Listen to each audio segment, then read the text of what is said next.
Hey, I'm Nashi. I'm Rezlar. And I'm Frosty. Welcome back to the Value Pack. Hold on, I have to gear check Nash right now. Alright, that is some bullshit. Dude, he CC'd me how to dance. What's happening? Rezlar! People look at you like you're crazy, and they refuse to admit that it's pay to win, and just scream that it's pay to convenience! It's pay to convenience! Big money, big money, big money, Big money! Oh shit, we got it! We fucking got it! And welcome everybody to another episode of the Value Pack podcast. I'm not gonna say it's gonna be a short show because I tend to jinx us whenever I say that, but the fact of the matter is there's not too much to talk about today. So we don't even have a list. We're gonna talk about some of the things that is like coming out slash just recently released, but there's not a lot to really talk about other than the fact that it exists really. So it's gonna be kind of a chill day. It's gonna be a bit of an old school, let's just fucking bullshit around sort of thing. We're gonna be interacting with chat quite a bit. Yeah, it's just gonna be kind of a chill day. So there probably won't be timestamps on this one, just a heads up. But first, before we get into anything, I gotta thank our lovely, lovely patrons.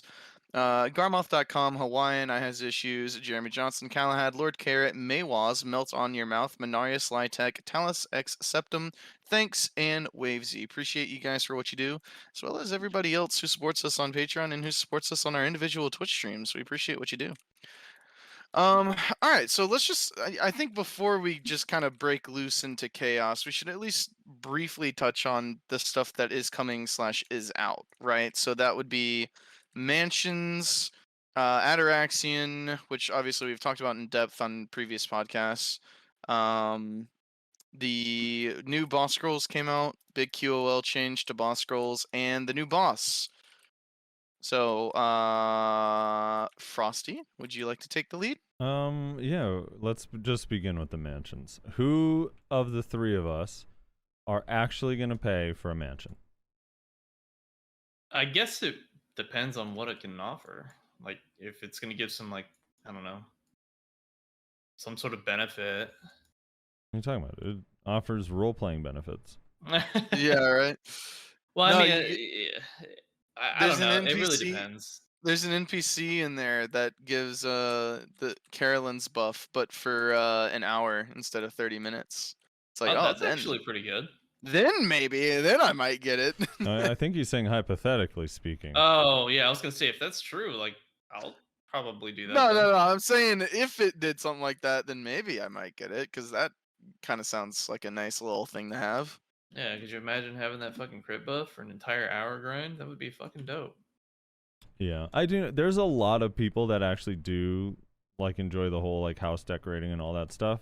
So yeah, there is. It's cool. It's cool to add that because that's kind of it's a pretty popular thing in MMOs in general. So I'm hyped that they're adding this because of that. I don't know if I'll partake. It just depends like how it looks. I guess the thing I'm kind of confused about is if you're passing by where they are, like whose are you gonna see and why? I think it's going to be similar to like how the housing is. Like, for Yeah, example, probably where like you can only see like the it's front gate. sort of. Yeah, you can only see like the front gate, and like if you go inside, it's just basically completely empty unless you like specifically like visit someone's mansion, probably. Yeah. So the requirement to obtain it, it's gonna cost 50 CP and 5 mil a day. I don't know if there's any quests or anything associated with it as well, but the one thing I did find interesting is that it's not gonna count interior points. So the pay to win aspect of it is not really gonna be there. They'll probably find a different way to do it, but as of now it's not there. So I don't think your mansion is gonna have anything to do with investment banking. Do you remember investment? Is that still like a banking from the lucrative game? thing? I don't think it's Think lucrative. so. I doubt it. I don't even know. That was lucrative back when making like 10 million silver an hour was crazy. Yeah. Yeah. It competes really well still with Gahas. To this day. Yeah. Yeah. Yeah, I mean, I don't know. We just still don't have enough info about it. It's really hard to tell if it would be worthwhile for me to invest in it. I'm not really one that like personally gets too involved with like the RP stuff or at all. So I feel like that's what this is supposed to be. Is it's just supposed to be something purely for the people that enjoy that type of content, which is like yeah, fine. Not every piece of content needs to be for everybody, right? So like, yeah, that's totally fine if it doesn't really have any like added functionality for like, PvP or grinding or life skilling or anything, and it's just something that's really cool for people who like that sort of thing, you know? Yeah. yeah. I think that's definitely fair. Yeah, I mean, I don't really have too much comment on it. I just don't know enough about it yet. Based on the information that they provided, it's not very clear on how this is going to develop into something that I could be interested in. So, yeah. Maybe they'll have I don't know, something Maywell related in there. Probably like a, broom to sweep the entire house because, I heard they have super armor on Frostflower underneath the floorboards.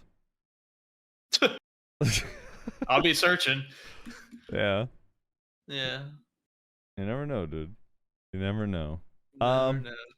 Outside of mansions, we have the new scroll bosses. I haven't done the scroll bosses, but essentially you take 10 scrolls of of any type, combine them. I don't know, do they mix and match? Can you take like 5 beg and 5 narc?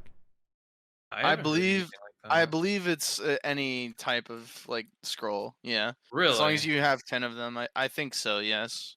That's actually pretty good. I got a bunch that I need to fucking do, so I And might. so there's two versions. There's like the daily scroll version and the weekly scroll version. Well, that's good that they did that because yeah, there's probably still a lot of people that, oddly enough, take the daily. Yeah, it does have to be awakened scrolls. It can't be like the normal scrolls. Right. I don't know. So your thoughts on? I saw a lot of people getting boss gear out of them. Yeah. Really? Well, so my understanding from what my guildies told me, because I didn't run it yet either, but my guildies did, and they told me that it is literally, it just gives you like the amount of like trash and whatnot that you would get from 9 scrolls. Like Right. literally, it's just that's So it's all it just is. like literally just It's a time saver. Yeah, it's literally just purely a QOL change. Like that's all it is. It's a time I saver. mean, that's still good. Yep. Oh yeah, absolutely. It doesn't need to be better. I Yeah. mean, it is better just in the time saved, but it doesn't Yeah. need to be like drop better, you know? Agreed. Yeah. So yeah, I mean, really That's good change. Now, hey, PA, now do relics. yeah. Relics need to be next. That needs. Now do relics. Now do Pilas. Like all the other bullshit scrolls. Just you did a good job. Just apply that to other scrolls. Now here's the thing. Like, say hypothetically with the relics, could you see like that being like ridiculous money per hour? Yeah. The relic one would, I don't know how it would affect the price of relics and PLFAs. Like maybe they'd go up enough in price to make it not as profitable. But right now, like let's say, I don't know how long, how long does the new scroll take? Is it like literally like doing 3 bosses? Right? Isn't I'm it honestly not sure. I didn't ask how long it Because took them. let's just say, hypothetically speaking, I'm just throwing out random numbers here for an example. But let's say that a relic scroll. What is like relics? If you just spam relics and in an hour, you make, I don't know, you make probably like 100 mil, maybe 120 mil. So it's not like really competitive with grinding. But if it's 9 times faster, then all of a sudden your money Yeah. per hour is kind of nuts. So I don't know, they'd have to do something like more in the middle, but it really should be improved. I actually think, well, I don't know, I'm not really even sure. It's just like weird. Scroll bosses are so weird and for PLFA and Yeah. stuff. I mean, it should get buffed though, because it really sucks. Doing them just It sucks. does. It sucks ass. They could even do like quality of life stuff where it's like maybe you combine 2 of them to do like a slightly improved one. So it's like you just cut it down in half and then also let you do them anywhere like you can do with mansion scrolls, and then just Yeah. improve the animation speeds of everything. Like don't make me wait 12 seconds for the first boss to come out. I don't know. They could do a bunch of stuff, but it definitely needs to be improved because it sucks Is- running those scrolls. It's such a chore. Someone in chat was asking, isn't the conversion a weekly quest? Yeah, I believe so. Yeah, you So get. wait, are you limited on how often you can do it then? Well, yeah, you can do one a week. Oh, okay. Well, then that's not OP at all then. You get one like tier 1 or whatever you want to call it, and one tier 2. I suppose they could do that for the relics then, actually. I didn't realize that was a weekly. They could make it so you just, like, even though the relics and the appeal of phase would be ridiculous money, like, they can make it so you just do it once a week. The problem is, though, Yeah. I mean, you're probably have going to some feel info on it when pretty you're done obligated. recording. Like, maybe they could reduce it down to 5, so it'd be more like doing 5, you know? Yeah. So someone in chat was giving me their experience from it. Basically, they don't do the normal awakened boss scrolls that often enough to know exactly how strong, but it could be somewhere around double the strength. But it felt normalish. They said, and then basically taking 5 players that have done the weekly, that are doing the weekly. It took them 30 minutes to complete all 5. Yeah. So I mean, I don't know. Like, all 5 would be that they'd have 10 each, essentially, right? Because Yeah. that's how many you have to Yeah. combine. Doing 10 by 5, honestly, was like 2.5 hours or something like that. yeah, it was ridiculous back then, or I guess, Or how was maybe it 2 hours. I don't know. Yeah, I don't know. I don't know. I'm not really sure what you could do with people. Honestly, I kind of like. weekly plus daily is 30 minutes. Remember that thing that they did in the Termian Water Park where you just exchange relics for memory fragments? Like, maybe just give us an exchange. Skip the scroll Another boss thing- entirely. Another thing that I forgot to mention, whenever you make the like super awakened scroll, it is old fashioned in that it has a timer. You can't just hold on to it. Oh, really? Yeah, even the parchment has a timer. So I accepted the quest and I got the parchment in my inventory right now, and you can have it in your inventory for a week before it is no good. And apparently, when you turn it into the scroll, it is still on timer. Interesting. So you can't just like stock them up. Essentially, there's no way to like stock them up. Right. So it's legitimately a weekly. So you have no way to do it any later. Which I don't know if I like that or not. I feel like I kind of understand why they did it, but it is kind of annoying. Yeah, it's a little bit annoying. I don't know. Here's the thing. As good as that they all sound, I still am not going to collect my scrolls. I'll do Sonel scrolls and that's it. I mean, that's the Yeah, other thing it's- too, is like, I don't know. it doesn't sound like it's still necessarily worth going out of your way for, unless you're like already interested in doing them. Maybe they could make the relics and the Peel of Face scrolls convert into Sonel or Tidium scrolls that are actually like feel good to do. Yeah. That wouldn't be so bad. Like an exchange, collect whatever, and then you can turn it in for a different one if you so choose. Yeah. Yeah, I don't know. Like, I think they honestly just need to up the rewards on those bosses to make them worth doing. They need to modernize the rewards for them. Well, the reward is technically good. It's just like the time. It just feels bad to do them, and it's really boring. Yeah, but that's what this was supposed to address, is the time frame, right? Yeah, you're talking about for the. Oh, you're saying update the rewards for the new scrolls, the ones that we just got. Yeah. I think the rewards are good. I'm just saying, like, I don't care to. I hate scrolls enough that I'm not going to do it anyway. Yeah. I think it's probably worth doing, especially because like with the announcement of the new enhancement system, being able to use Blackstone prices went way up, and True. you get a lot of hunter seals. Blackstones. Yeah, so Yeah. it's pretty good. I do think the rewards are already pretty good. Okay. Anyway, yeah, but relics and Peel of Face scrolls are just so outdated and boring. Honestly, like, they could even if they don't want to do awakened scrolls, they could literally just give us, like, change all of those scrolls to you just kill Calc and you just kill the Sonal Captain at the end. Remove the other bosses entirely and the scrolls would feel so much better. Yeah.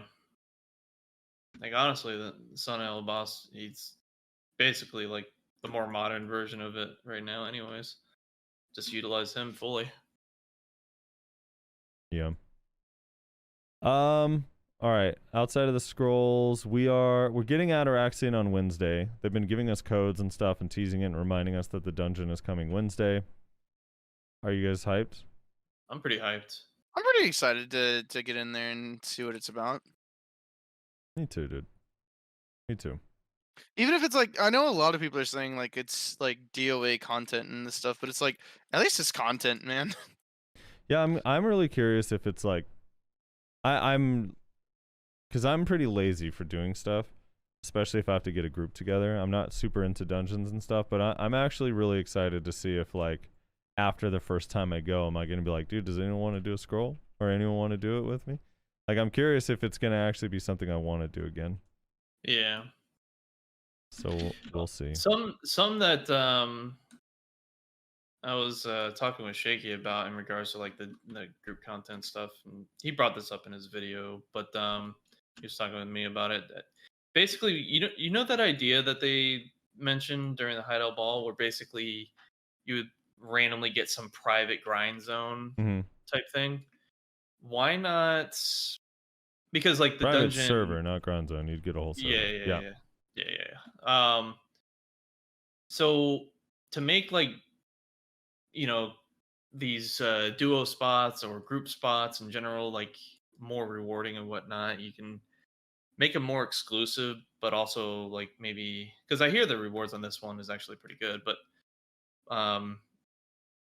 maybe make it more exclusive as far as like you would either need a key, kind of like, you know, getting into Sakurai or something like that, but something that you would get from grinding either solo or duo spots in order to gain access to this zone, but also maybe up the rewards to make it like extra, special as far as like getting access to it is going to be like, oh shit, yeah, I need to get my boys in here and get that shit done.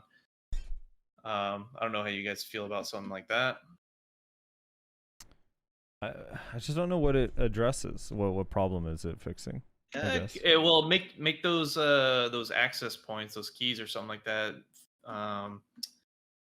focused around the duo spots basically, and the other like multi-person spots, the party spots. In theory, So I right now like they're it, not but as popular technically, right? They're not as popular as just grinding solo because they just don't use or give you as much resources. I mean, I don't know. Like, they're not that much different. I don't know. Like right now, some of the rewards need to be improved. They're buffing Loon Valley on Global Labs, so we'll see how that turns out. Turos just got buffed. I actually do think Turos is pretty good. Like, it's within like 10-15 mil of some of the best spots. Like, if you're using Agris, it's not as good without it, but you can grind it with Agris and it's like good. And like people still grind trees constantly. I think Castle Ruins maybe is needs a little bit of love because it's not quite like Orc Bloody Monastery level, but they're not like that far off. But here's my problem with that idea is you being locked out of stuff like, let's say Ataraxian, you needed a key from Castle Ruins to go into Ataraxian. Now, if Castle Ruins ends up falling out of favor because let's say item prices change, meta changes, I don't know, some new spot comes out in a new region and now it's outdated. Now, if I want to do the dungeon, I'm going to be forced to go grind a spot that I either don't like or is inefficient to get a key, which is going to suck. And, you know, like, so I do want the group grinds. I've always said, like, I want the group grind spots to be good. I like Turos. I do Turos regularly. I don't think it's as bad as everyone thinks it is, especially with the Caphras changes. I think Turos feels pretty good. But I still do it every once in a while, but I don't want to be forced to do it to participate in other content. Yeah. If that makes sense. And I'm more of like a solo person myself, so like I like the solo grind stuff, but I don't know. Rez, your thoughts on that? Like gating, kind of like doing dungeons like Ataraxian behind group spots to promote people doing group stuff more? Yeah, I understand the philosophy, but I also just kind of disagree with that in practice. I think like I understand where the idea is coming from, but I don't know the idea of like locking this other content behind, like locking one content behind another content, kind of sucks to me. Anyways, I don't know. I mean, technically, like zones like Tortuga and whatnot are locked behind a random drop. Yeah, and it sucks. Why Yeah. do you want more of that? Yeah, Well, I'm just saying that's true. it does To get in exist. one time, but then once you're in, you can get in just based on Tortuga. Yeah. If I you mean, stay there long enough to get Secrea is enough. kind of the same way, right? Like you have to grind either upper or proddy. I don't know. Like I just think I know Shaky's like he's trying to promote the group stuff, and I'm with him on that. Like I do think the group grind spots need to be changed. Like Bloody Monastery, like it just needs its trash loot upped majorly. Like so people are actually willing to go there. I also think a lot of the things about Abandoned Monastery are just annoying. Like the terrain, the rocks falling and CCing you randomly, the way mobs can be CC'd and they fly around, so some classes just suck there. Like that Yep. stuff just needs to be addressed. Paddocks Island is like there's just simply not enough packs of mobs. Like give like 2 more packs at every one of the rotations, like 2 more nice big packs, and then like slightly buff the trash loot there as well. The earring drop isn't going to be like, it's always going to be low value because it's a very like niche earring. So it needs to drop like a lot of something people actually want. Like, Yeah. you know, like I don't know why they don't explore with more unique drops. Like you could like imagine Paddocks. I forget what the trash loot is worth there, but imagine if Paddocks had like 2 more packs in every one of the rotations, right? And then imagine you get slightly more Caphras and Duster, which they just buffed it, so it's probably a little bit better. But then imagine you also could get like, I don't know, 3 to 5 just memory fragment drops per hour straight. Yeah, that'd be not bad. Like they could do such Extra it's income like, that's always going to be universally wanted. yeah, and it doesn't have to be orcs level good. It just needs to be like, I don't want to feel bad that I'm here. Like it shouldn't feel bad that I'm here if I want to grind the spot. So I don't know, that they should definitely buff group grind spots. So I'm definitely with them there. And keep adding more. And they said they're adding more in the winter region, and it does seem like they're kind of attentive to it. Like I think they got a lot of feedback about them not buffing Loon Valley, which is why they're buffing it with the Caphras changes. So they're gonna buff it. I don't know by how much, we'll see. But I mean, people do grind. I mean, everyone acts like no one does group stuff. But like people are definitely grinding Castle Ruin still. People are definitely doing imps, although imps is a little bit, imps also needs to be fixed. Like I actually think more people would do imps if they made it so Beg doesn't delete your mobs. That would be nice. And then just buff Beg's rewards. People still grind trees. People do, I don't know. There's like a few spots that are actually like people do it. So it just needs to be buffed a little bit more. That's all. I think. Also, I think that they should do more of the rare treasure stuff at every spot. Like I think they could make some more like really unique badass costumes and put them at more of the spots, especially group ones.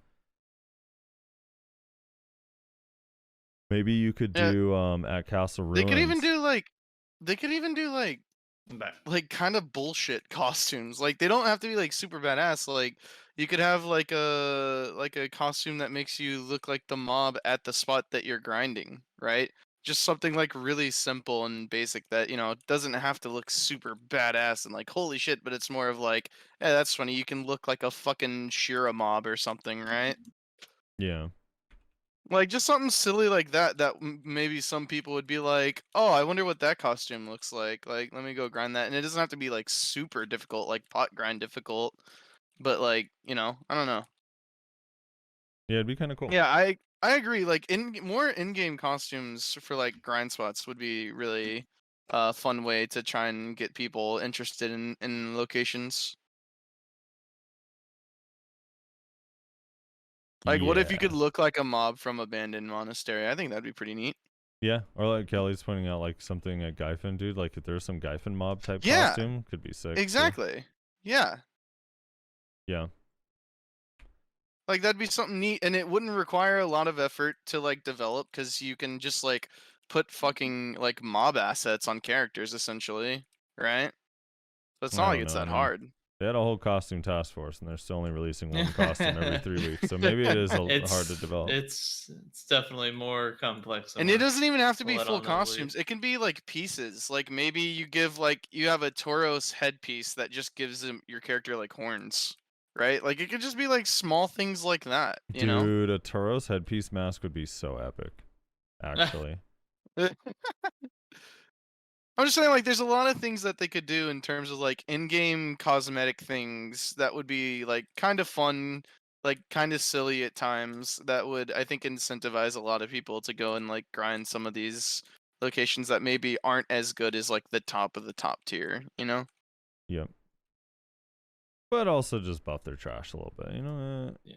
a lot of these I mean, spots, it's like, it can hurt. yeah, they've proven now. Like they released Hadoom, and Hadoom is like very silver centric. Like you mostly are grinding out raw silver, not materials, right? Outside of like the revived neck and crystals. Like you're not getting Kaffir stones. You're not supplying the market with distos or tungrads or any of that stuff. You're not supplying scrolls or memory fragments there. It's mostly raw silver. And I don't know. I actually thought initially, like thinking about it, I was like, dude, this might have like adverse effects on the marketplace, but it really ended up not. It kind of just makes the other spots like More drops lucrative. more valuable. So people want to go and swap and change back and forth. So I don't see any reason why you can't just like buff the group grind spots like silver by a little bit, like a small percentage to make them like worth going, you know? Agreed. They're just like, does it seem to you like they're afraid to do it though? I don't know what happened. I don't think so, because they added paddocks and abandoned monastery after the fact, and it was supposed to be hype and they wanted people to go there. They just like miscalculated how profitable it would be over time, and now like no one goes, and for whatever reason they don't retouch the spots. They just leave it forever, and it's like, dude, you just need like a minor tweak here. Yeah, I know. It's like low-hanging fruit that they can just easily make a lot of people happy by doing a slight number adjustment. Or Yeah, like you said, adding in a little bit of extra lucrative items, such as like memory fragments or some shit. Anyway, yeah, group grind spots should be buffed. That all having been said, I am hyped for the dungeon. I'm going in completely blind. I've read nothing about Same. it. I don't Likewise. know anything about it, so I'm gonna, be trying to solve it live on stream, and it's probably gonna be embarrassing, and I'm probably gonna die a lot and be stuck because I'm super bad at puzzles. I don't enjoy Zelda games because I can't solve puzzles. So are we gonna do you want to try to do like maybe a podcast? Yeah, we could do it on the podcast next week. Yeah, that'd be fun for sure. I mean, we'll All right, need so two the more last- people. 5 men, right? Yeah. Yeah. Maybe we can do a chat lottery, you know? Chat lottery. Or we could bring in some old guests or something if we wanted to. Oh yeah, we could do that too. Could see if some people are available. Maybe some old favorites or something. So the last thing to talk about before we just kind of like cut this thing loose, which I mean we kind of are, but the intern strikes again. Frosty last week complained about how we did not have, what's he called again? Black Dark Shadow. Black Shadow, yeah. You were like, why don't we have Black Shadow? And you went on a bit of a rant for like a minute or two about like, there's been absolutely no word on Black Shadow, like whatsoever, like no communication. And then the PA's like, oh, did we never release that? And then now it's out. Flipping through our book. Shit, we didn't. All right, throw it in. The intern went to the dev team and was like, hey guys, did we ever release Black Shadow for NA? And they're like, yeah, we did. He's like, are you sure? It's like, yeah, I'm pretty sure. Let me check through the log right now. Yeah. So we have it now, and it's spawning today. Today being the day that we're recording this on Saturday. In approximately, when did you 5 say? hours, 4 Possibly hours? 3 your time? p.m. PDT. I got a report Yeah. from someone in EU that told me they're trash or what they got from it. So basically, it's like Mudster, where you get its life to 0 and then it flees and goes to a different location, and I believe it goes to 4 total locations. assuming you kill in time. It looked like a pretty easy boss. It seems to die pretty quickly, and it doesn't look like it's killing a bunch of people. You So I'm should not looking at billions lost. you if I should go. be able to Yeah. go on your main, but if you want to play it safe, like go on a boss alt and see how hard it is, and then go on your main. Just next have a week. decent horse.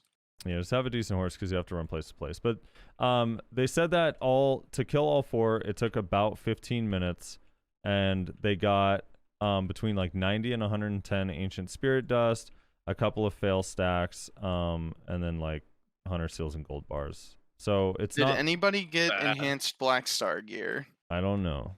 I haven't heard. This is only like from one person. So it doesn't seem like super good. But it might also be we're a little bit phased or unfazed now by ancient spirit dust because, you know, we just got market all these changed. buffs, so they probably would have to up that a little bit to make it feel a little bit more valuable. But I'm trying to think. I mean, like, let's say if you get 5 to 10 mil in gold bars, you maybe get like 10, 15 mil in weapon armor stones, and then you get 100 dust, like, and maybe a couple fail stacks. Not that bad, I guess. Yeah. But probably should up it a little bit.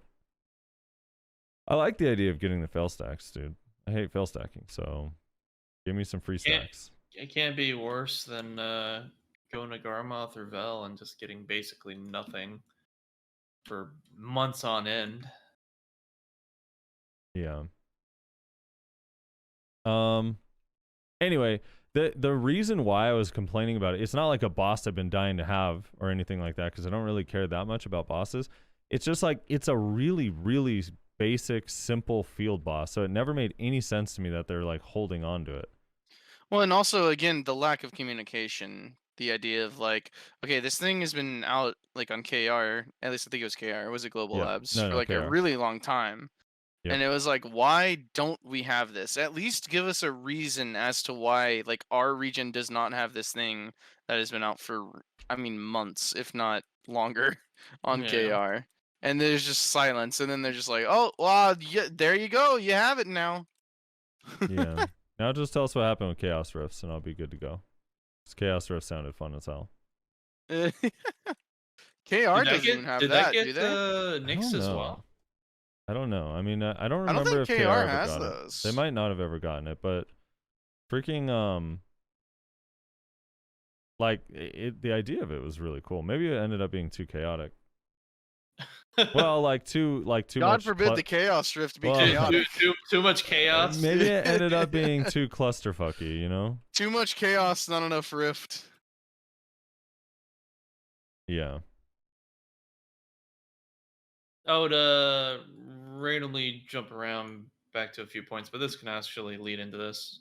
What do you think about them adding like you were saying in like the group so had like memory fragments or something like that, but like even like bosses, field bosses like this, why not add something like Forest Furies that's like really struggling on the market? Yeah. No, for sure. Like that's I'm mostly throwing this back out there as a point, so hopefully the intern hears it. yeah, Forest Please, Furies are intern, weird. pass this along. Forest Fury market's fucked. Get it back. If you guys hear, so we're now officially in the non-structured part of the show. That was all we had to talk about. If you guys could ask the intern to bring one matter to Pearl Abyss to like handle, like what would you say, intern? This is the one thing I need you to take to the higher ups to have them look at this problem. Oh god. Well, it depends. Like, are they gonna actually solve the problem or just look into it? No, all they're gonna do is look into it. All they're gonna do is look into it, and then they'll decide from there whether they are going to solve it or not. They can't. The intern can't guarantee that they're gonna fix it. All they can guarantee is that they'll bring it up with the higher ups. Fuck, dude. PvP rewards. I still think, and maybe this is my bias coming in because of apparently every class that I end up liking. I think the disparity between how much you earn per hour on characters is actually so fucking stupid. Frustratingly stupid. I just keep seeing, dude, everyone's like, dude, I'm sitting here at this new Kaffir thing. It like brought it to my attention just so much, dude, with the Kaffir stone change on Wednesday. It's like hey, how many Caphras are you getting? How many are you getting? It's like, oh, dude, well, at 6.7k loot, I got this many. At 6.9k, I got this many. At 6 point whatever k, I get this many. And then I'm just over here like, yeah, on 5.5, I got this because I play Kuno. And I swap over to my Corsair, and it's only With- 5.3 on the with Pen Corsair, Blackstar. so it's even worse. Yeah, with Pen Blackstar and 299 Kudum. It's That's like, just like that's an extra sting. dude, it's insane because now the difference, the gap only widens. Like, it's only widened because it's like, now with how many Caphras you get, and it's based on your drops and how efficient you are, you get even less silver per hour. It's just like, and I really just do not think it's that hard to fix. I really, really don't. Like, it kind of blows my mind. I don't know. So that would be my number one thing. Like, dude, please make PvE like relatively close. The margin of error should be like, honestly, they should aim for a Within margin 5%. of difference of 5%. I can Yeah. live with 10%, but it's this 30 and 40% is like fucking insane. Yeah, it's too significant on a number of different classes. Unrelated to that question, I got told by a couple people in my stream the other day, Frosty, Yeah. that Hash is now considered like an insane grinder, like up there with like Lawn and Striker. Is that true? Hash has always been. Suck Hash Has is he? I feel like he's always been like good, but not like Go look at our tier list. S dude. tier. No, go look at our tier list when we talk about PvE, dude. Suckash has always been like S tier. I do think Suckash isn't quite as good as Lawn or Sage, but it's up there for sure. Hmm. Maybe I guess I you're just thinking always Awaken. considered it like a little bit lower than like Lawn and like Suck Striker and You shit. just don't. The thing with Hash is you just don't see him running rampant like strikers and lawns and a lot of. Yeah, certain maybe that's what spots. it is. Hash There's is just a lot not more nearly as many. It's a lot more sweaty too to grind Yeah. on Yeah. Hash compared to Lawn those two. and striker is just like super cheese and it's better, so that's Yeah. why you see those everywhere. No, It actually, is you said Huh? you said PvP rewards is what you would ask the intern to bring to the higher ups.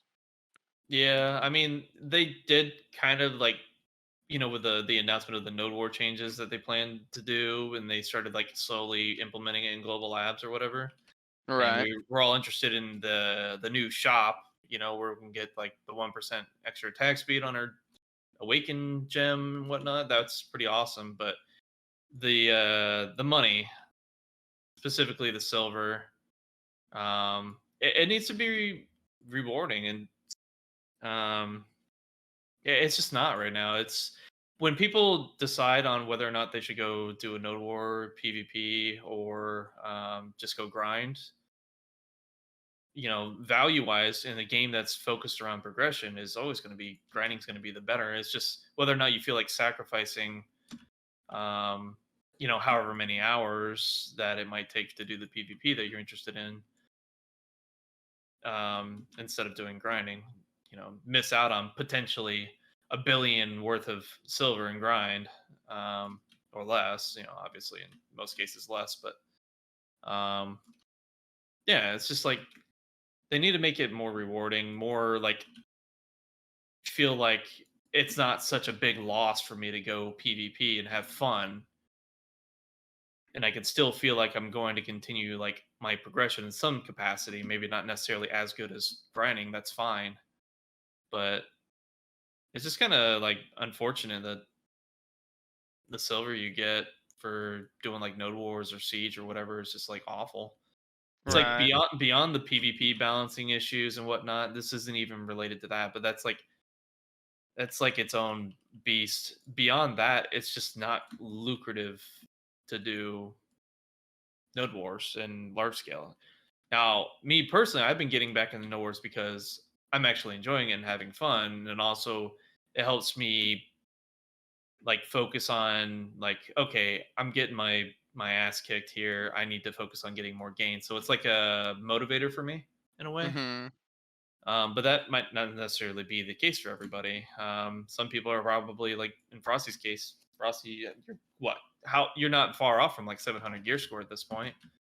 Yeah, I was gonna say Or too. you Node could dare War. to say that it's pointless for you to be node warring and just pushing until you hit that 700 cap.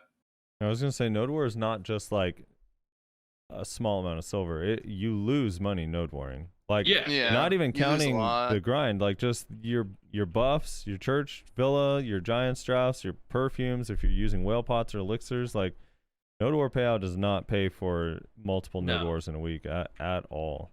Yeah, and it's just really unfortunate that that's the case. It shouldn't be. Like, you should actually be getting paid, you know, what would be considered maybe a lower tier hours worth of grind silver for doing a node war. I think that would be fair. Would you think that would be something that would be Yeah, I mean, considered, I like, think normal? anything you do in the game that requires like prep work or like progression should reward you with something.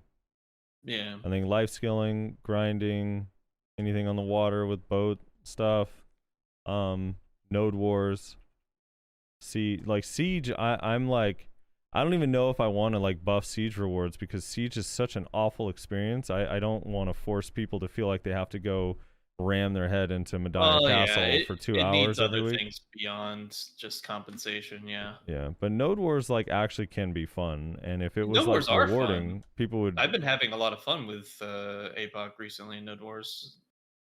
I But feel it's like like, one of the things I feel like one of the things they could do that would be super easy change to make is like, you know how you get money for RBFing, like win or lose? yeah. Why don't you just get money for node warring? Yeah, Yeah. like straight up. Like, Yeah, why just isn't like, there just like money deposited into your Black Spirit account for like doing a node war? And it yeah, doesn't have to be an exactly. absurd amount. It can just be like something relatively small, but like If they're that's Yeah, go ahead, sorry. I was just gonna say that's something like that's super simple that they already have in the game in terms of like they have that mechanic with RBF. Yeah. So I don't think it would be that difficult. No, not at all. If they have some sort of like concern that people are just going to sit AFK during Node Wars, the guild leaders will handle that shit. That's not Yeah. going to be allowed. Yeah, or their guild will lose if they don't. I mean, for Yeah. the most part. But even then, Yeah, like and it could be something small like the merc. Like, what does max merc pay? 30 mil? Like, would it be the end of the world if everyone got 30 mil for participating in a node war, like from the Black Spirit? At least that would cover the expenses for the minimal expenses. Some people are Yeah. spending like a lot more And you than can that. because I know there are going to be people that are saying like, well, people are going to abuse it, and it's like, well, first of all, you're never going to be able to stop people from abusing shit. But you can make it something where like your guild actually has to build a full base for you to get like rewards. Yeah, it could be like. So you can't just like throw down a tower and now Right, like right. 30 people in your That's guild I make would make 30 mil. Yeah, I like that idea. Right, Like right. making sure that snipers can't just like Exactly. So easily it's get like money.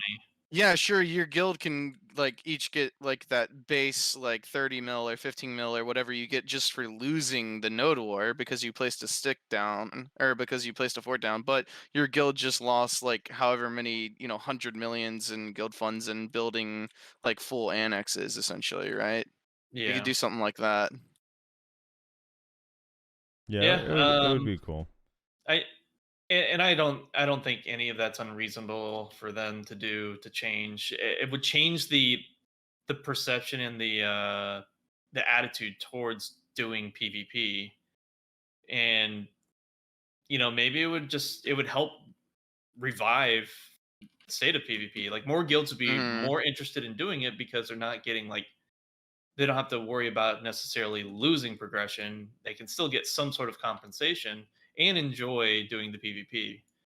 So that would just make more guilds pop up and wanting to do PvP content and revitalize it. I'm being Now, told Siege, that as Frosty the mentioned, is going to be just a whole nother fucking animal to deal with. But yeah, well, Siege is awful. I'm being told that they still need to buff node more metal count on NA. Yeah, we never got that change, but I don't think that change was ever meant for us.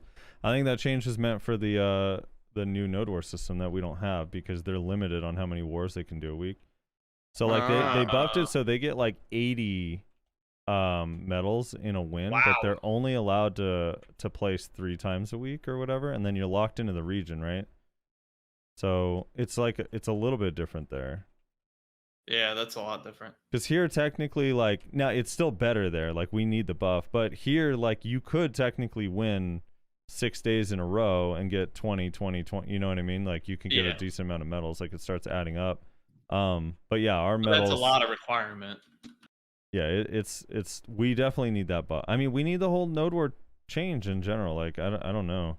That's the other thing too, is like it's hard for us to gauge like what they need to change with node wars as far as rewards, because I don't know like exactly how rewarding the new system is. Like maybe they're getting a lot of items and stuff. I don't fucking know. Yeah. I think they just need to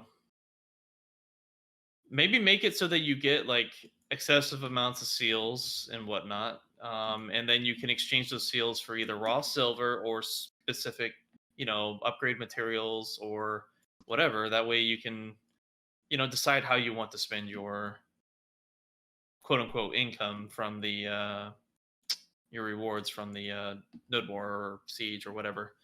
But yeah, I don't know. They need to do something. 'Cause I feel like them just leaving the lack of compensation to actually do fun, enjoyable PvP is making it just so much worse. And it's been like this for a long time, basically since the inception of it. Yeah.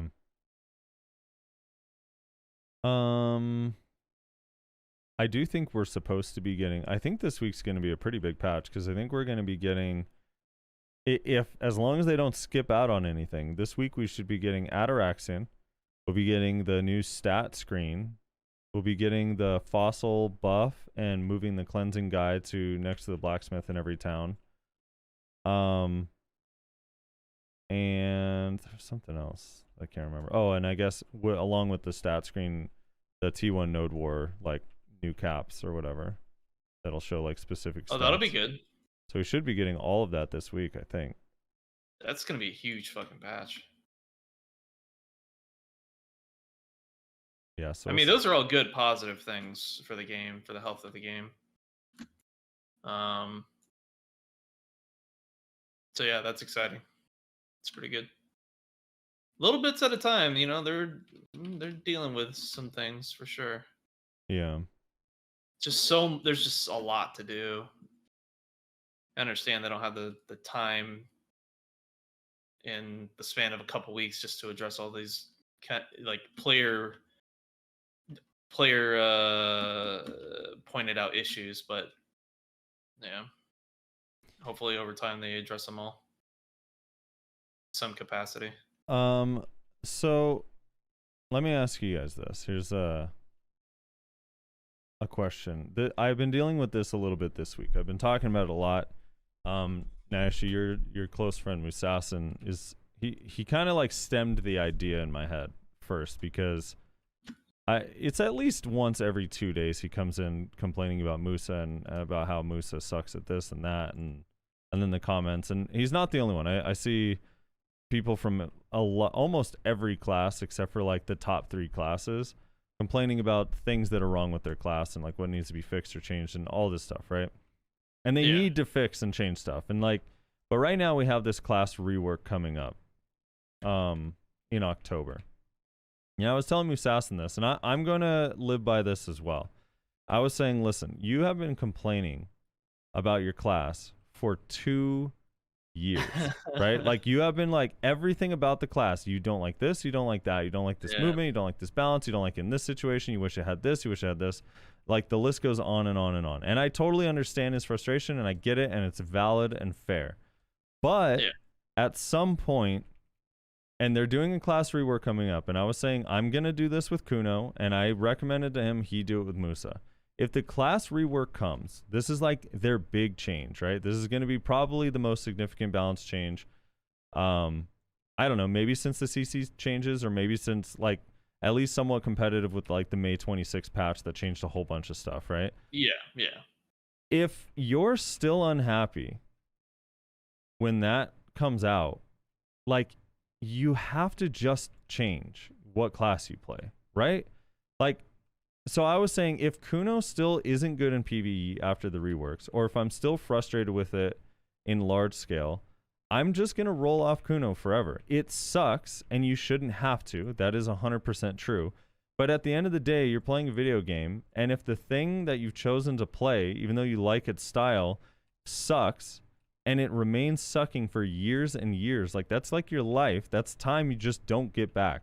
So either play something you're actually going to enjoy and move on, or like don't complain about it because that is what you like and that's just how it's gonna be. Yeah.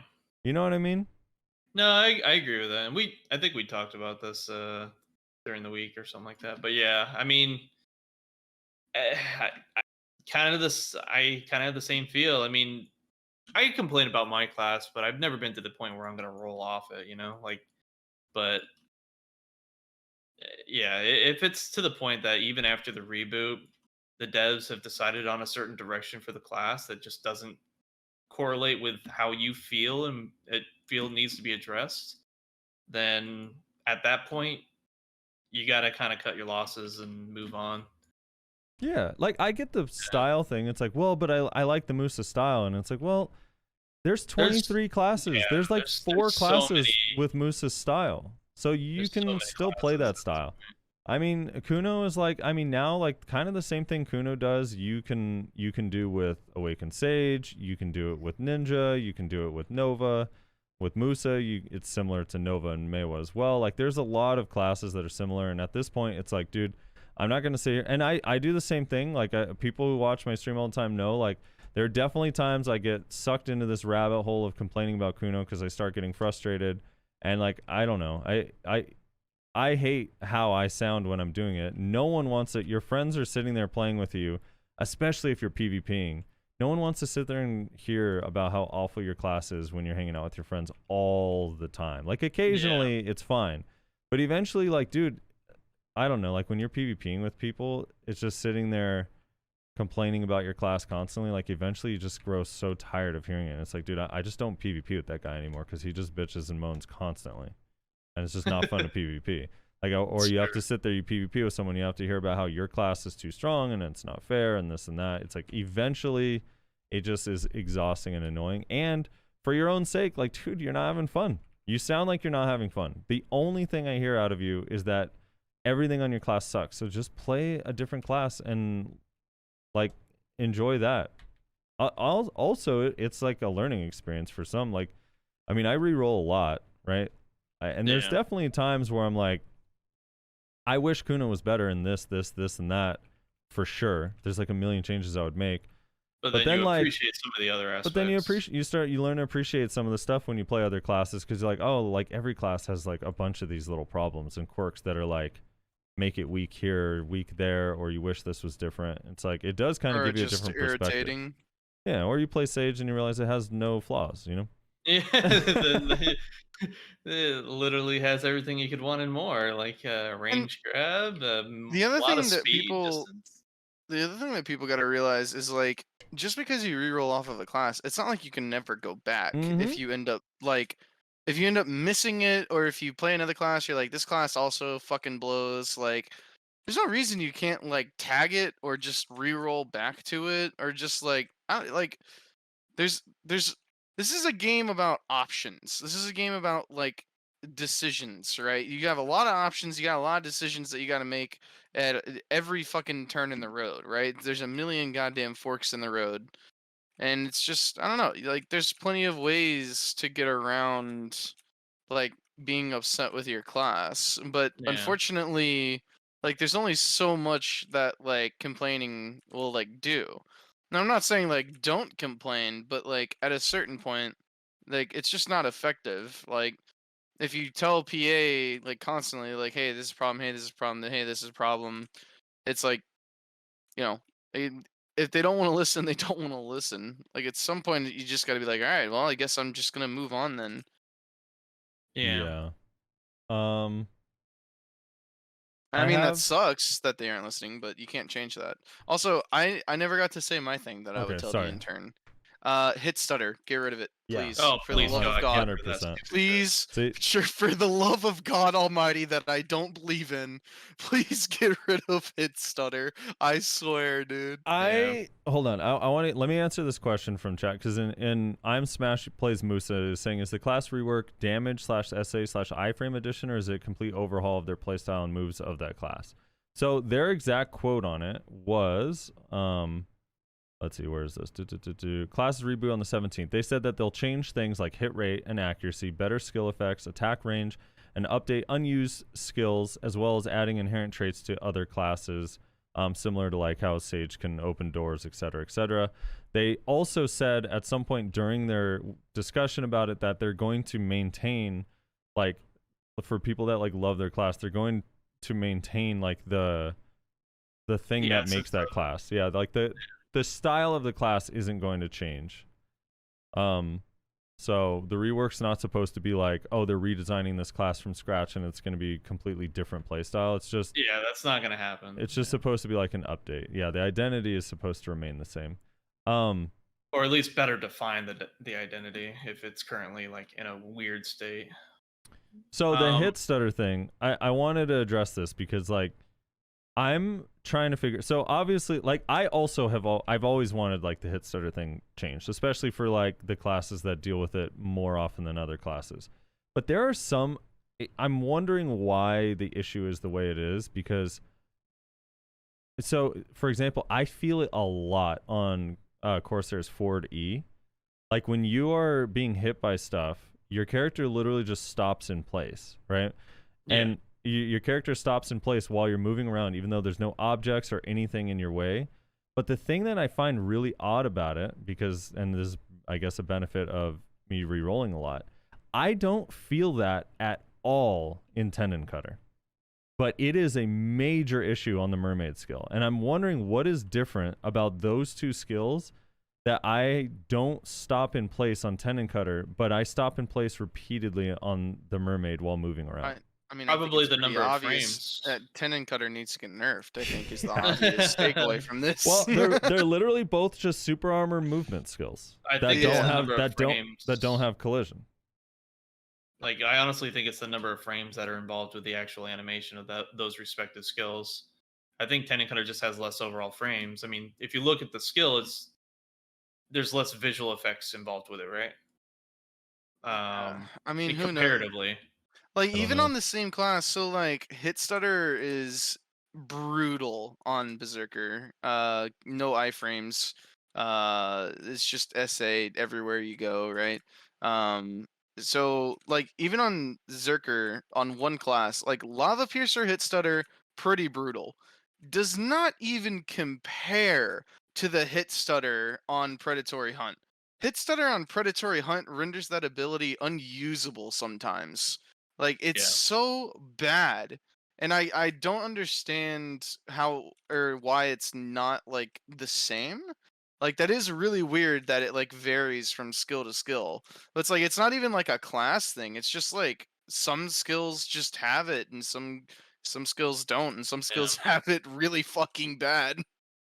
Yeah, it's just it needs to be addressed because it's awful. It's a pretty awful experience for some classes and their abilities. They did mention it, if you guys remember, at the Hideout Ball during the Q&A at the end. They said one of the Q&A was like, I forgot how the question was presented, but they said that they are working on fixing FPS drop issues, fixing frame rate being related to DPS, and how like the higher your frames, the more skills you can execute.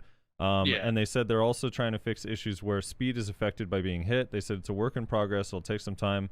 Skill acceleration is a side effect of the feedback from a person being hit, and they're trying their best to fix it. And they don't have a solution So it might be yet. some with their custom engine. Yes. Hopefully they figure that out, dude, because, like, man, it would be such a breath of fresh air for every class that has to deal with it a lot. Like, to just imagine using Lava Piercer through a group where there's nothing in your way and people are hitting you with this stuff and it has zero effect on your mobility. Oh, yeah. I mean, unless you're, like, slowed. The ability to get out of situations will just go through the roof because it's a problem with Predatory, it's a problem with Lava Piercer, it's a problem with Giant Leap, which is only iframe from the peak to the second half of the animation, which I will never understand why that's a thing when Guardians is from the second they hit the button, but it's fine. So yeah, like, and I know Berserker isn't like the only class that struggles with this. There's a lot of classes where hit stutter is like a real fucking problem, and it would just be so nice for it to not be a thing.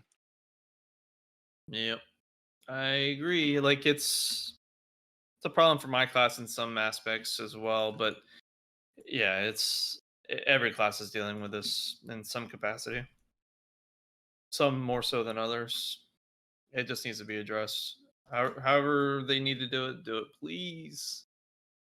But yeah, it kind of sounds like it's a custom engine issue because they built their own engine for BDO, and seems to be part of the reason why this exists to begin with. So Yeah. No, actually, did you say what yours was? I forget. If you had one thing to tell the intern. yeah, that was the PvP node war rewards. compensation. Oh, right, Yeah, right. PvP. The PvP compensation. I mean, Yeah. there's so many issues, but There's like so I think many, that dude. one would help out the community far more than like maybe my own personal little gripe. Yeah. My next one would be, I guess, maybe the PvE one selfish because I happen to play like the worst classes, but my next one would be You do have such luck, don't you? resist. Dude, I can't even. They have not released a class that's bad in PvE in forever. I cannot believe I found the one. Like I finally am like. I'm hyped about a new class. I mean, I'm always hyped about a new class, right? But then I'm hyped about this new class and I play it. I'm like, dude, this playstyle is really fucking cool and it sucks at PvE. Nice. Let's go. Just how it is, man. Yep. What would the awakening have to be to make you go for awakening over suck, Frosty? I have no idea. I have no idea. I'm not even talking about in terms of aesthetic. I'm talking about like in terms of play style. Like, do you like the Corsair play style? Or Yeah, like whatever the playstyle is now, it's fine. It just needs like some adjustments. Like, so I've been mooring more, and they've added some fixes. Like, some of the issues with it.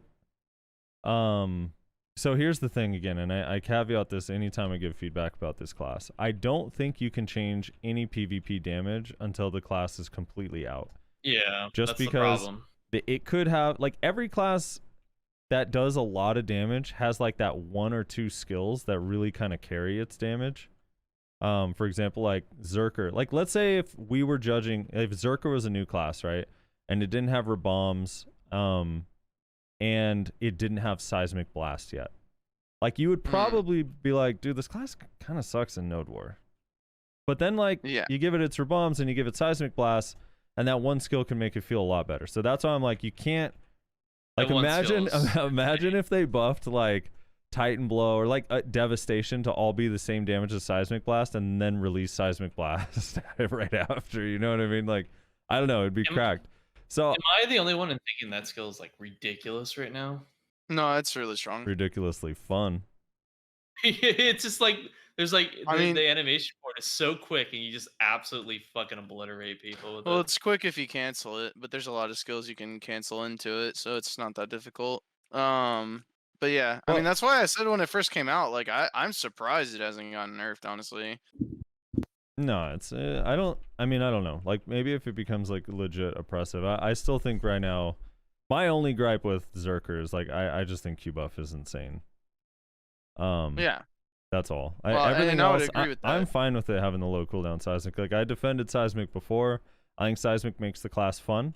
I think it's designed in a way that I really don't think it's too overpowered. Like, you can run up and hit someone with it and run away, but like, it is forward guard. It can be, you can be CC'd out of it, like, especially by like assassin class and stuff. And I don't know, it's like literally just a damage dealing class, and it's not like it's a lightning prison massive AoE. Like, you have to go up close to the enemy. So I don't know. It doesn't, but that skill really doesn't bother me that much. But to finish on Corsair, like, it just feels like I don't know, dude. I think overall I'm starting to lean towards like the class overall just feels too slow. Like, the skills are all, it has no attack speed buffs. The mermaid skills are not affected by attack speed or slows, which is like a gift and a curse because they're just really, really slow. Like, I keep seeing people say like, oh dude, but the whale skill hits so hard, and it's like, yeah, but the wind up for it is so incredibly long that if you start casting it, someone can actually see that you're doing the whale skill, react to it, gap close, and deal more damage to you than the whale skill is going to do to them in the same period of time.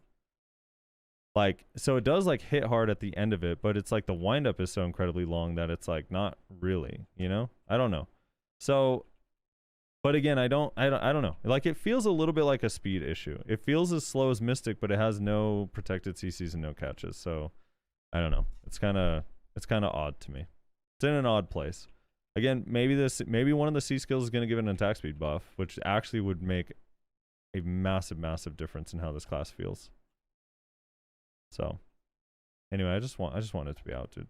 But I do like the playstyle, Rez. Like, my thing too is that lately has been tilting me this week is like, anytime I talk about it, like someone like, hey, how's Corsair? And I'm like, well, it's really fun. It's a good foundation. Here's the problems. And then someone will be like, well, the Awakening is going to make it really good. And it's like, yeah, but I might not like the Awakening playstyle. Like the Succession is an entirely different kit. Like the Suck in its own right also needs to be good. Like the Awakening being good is not a solution for Succession being bad, or vice versa, you know? Like, I don't know, if Rezlar like loves Awakened Zerker and hates Suck Zerker playstyle, and he's like, dude, I really wish Zerker would get buffed, and then people are like, well, but Succession's good. Why should Zerker get buffed? It's like, no. It's a different spec. I mean, essentially, it's a different class in some, if you want to look at it that way. Yeah, I mean, it basically is, in all honesty. Yeah, that's not really like a valid argument, honestly. Which argument? Sorry, I was. Just Awakening Corsair might be OP, so Succession Corsair doesn't need buffs. Oh, yeah, that's not a very good argument at all. Yeah, and I don't know. I mean, maybe it doesn't need buffs, right? Like again, I'm willing to wait. I'm a little bit skeptical that the PvE is going to be good just from Rabombs and C skills, because like, yeah, you're missing a lot still. It could be, but I don't know. We'll see, I guess. Yeah, I mean, you're still missing the Dandy, the species damage, the crit damage from the Garmothing, the Dandy, and the 2 sockets. So you're missing a ton still. Well, for PvP, yeah. But for PvE, I'm only missing 12 species damage and 3% crit. Which isn't... Yeah, that's true. Yeah, that's not that much. Not that much overall. But... I do find... Cinny pointed this out yesterday to me, that it's hilarious that the E-buff gives you an attack speed buff that doesn't affect your 4 main skills that you're using your E-buff for. Really? Well, because the mermaid's not affected by attack speed. Mm-hmm. That is interesting. So you pop your E-buff, and then it's like, it doesn't actually benefit the skills that you'd use in large scale. Yeah, that needs to be changed probably. Well, but like I said before, it's like, on one hand, I would love the attack speeds to help it, but on the other, I don't want to. If slows hit your whales, you're even more useless, you know? I feel like that Evo should give you like defensive stats, so you don't like just die in SA That's or what something. it's like the one class where I feel that way. Normally it's like defensive stats are so disappointing on an E-buff, but this one it would make so much sense. Like so right now the E-buff gives 10 AP, 15% attack speed, 15% move speed, and all resist 50%. Gives you move speed? That's weird. I don't know. It would be kind of nice if that changed to like maybe all AP 15, and then all, like, I guess you could keep the resist, but change the attack speed and the move speed to be like all, maybe it's like for 30 seconds all DP plus 40 or 50 or something, kind of like Striker Mystic, and then maybe plus a certain amount of HP during that time too. Something like that. I don't know. It would be kind of cool. It's like kind of a weird E-buff that doesn't really fit with the skills. The E-buff should just have interaction with the whale skills like it did in the pre. Yeah, I mean they took that part of the E-buff out of the E-buff and just made it its own passive and put it in Prime Heirloom of the Crow, like what the E-buff did. It's just weird. Yeah, no one told me this Zarka could one-shot people. What the fuck? Which Zarka? Oh, Nightmare? Which one are you doing? The weekly one. What level are you on? This is my first week, dude. Oh my. Oh really? God. Damn, you were behind, dude. You are way behind, dude. I gotta do the DP journal too, actually. The one that we got where you have to do like Kratuga or whatever. I never did that one.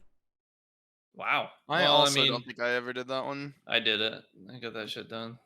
Because I need every fucking DP I can get. Fair. Yeah, I need that one too, dude.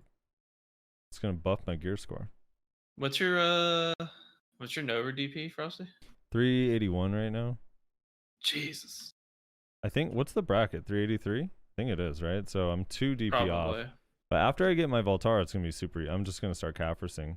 Dude, that's the thing, like, to talk about since we're just all over the place, the Caphris buff. The thing is that I love about it is just the idea of, like, if I'm saving up 100 billion silver for like a pen accessory, during that time, the amount of just residual Kaffir stones I get and save you're up still from getting grinding gains. is so much. Yeah, you're still gonna get gains. Like they obviously will be a lot slower than just buying them, but you're still gonna see some sort of progress in that time frame. What is the price at now for Kaffirs? Let's see. Dude, it hasn't even changed. It dipped for a That second. is so and then weird. went There's a back up. shitload. There's a shitload on the market though. Yeah, they're like going. Well, There's they're 44,000 sitting. I think there's a lot more though, because it's gone. The price went up, so all the ones that were sitting at a high price are still there. Yeah. Like people never took down. I mean, it's been steadily going down in value. I suspect. Wait, no, it I hasn't. suspect Look at the graph. Yeah. I mean, right now it's on a rise, but overall it's been.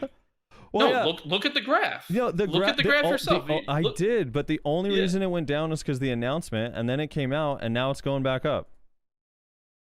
It dipped really. All right, hold on. All of No, the dips, that's- all of the spike dips are from event free rewards. Look at the trend before we started getting free Kaffir stones. And then we get free Kaffir stones, and then they announced that we're getting the Kaffir's buff, and it dipped just on the news alone. And then now we have the Kaffir stones, and it's slowly going back up, not down. It's always doing a little jump up and then it drops again. I mean, it always fluctuates for sure, but I'm Like, just saying, like, It's if you literally on a downward trend even before the announcement. no, look at the 3-month graph. It was on an upward trend all the way through The to 3 June. month, yeah. Yeah. I did the 1 month.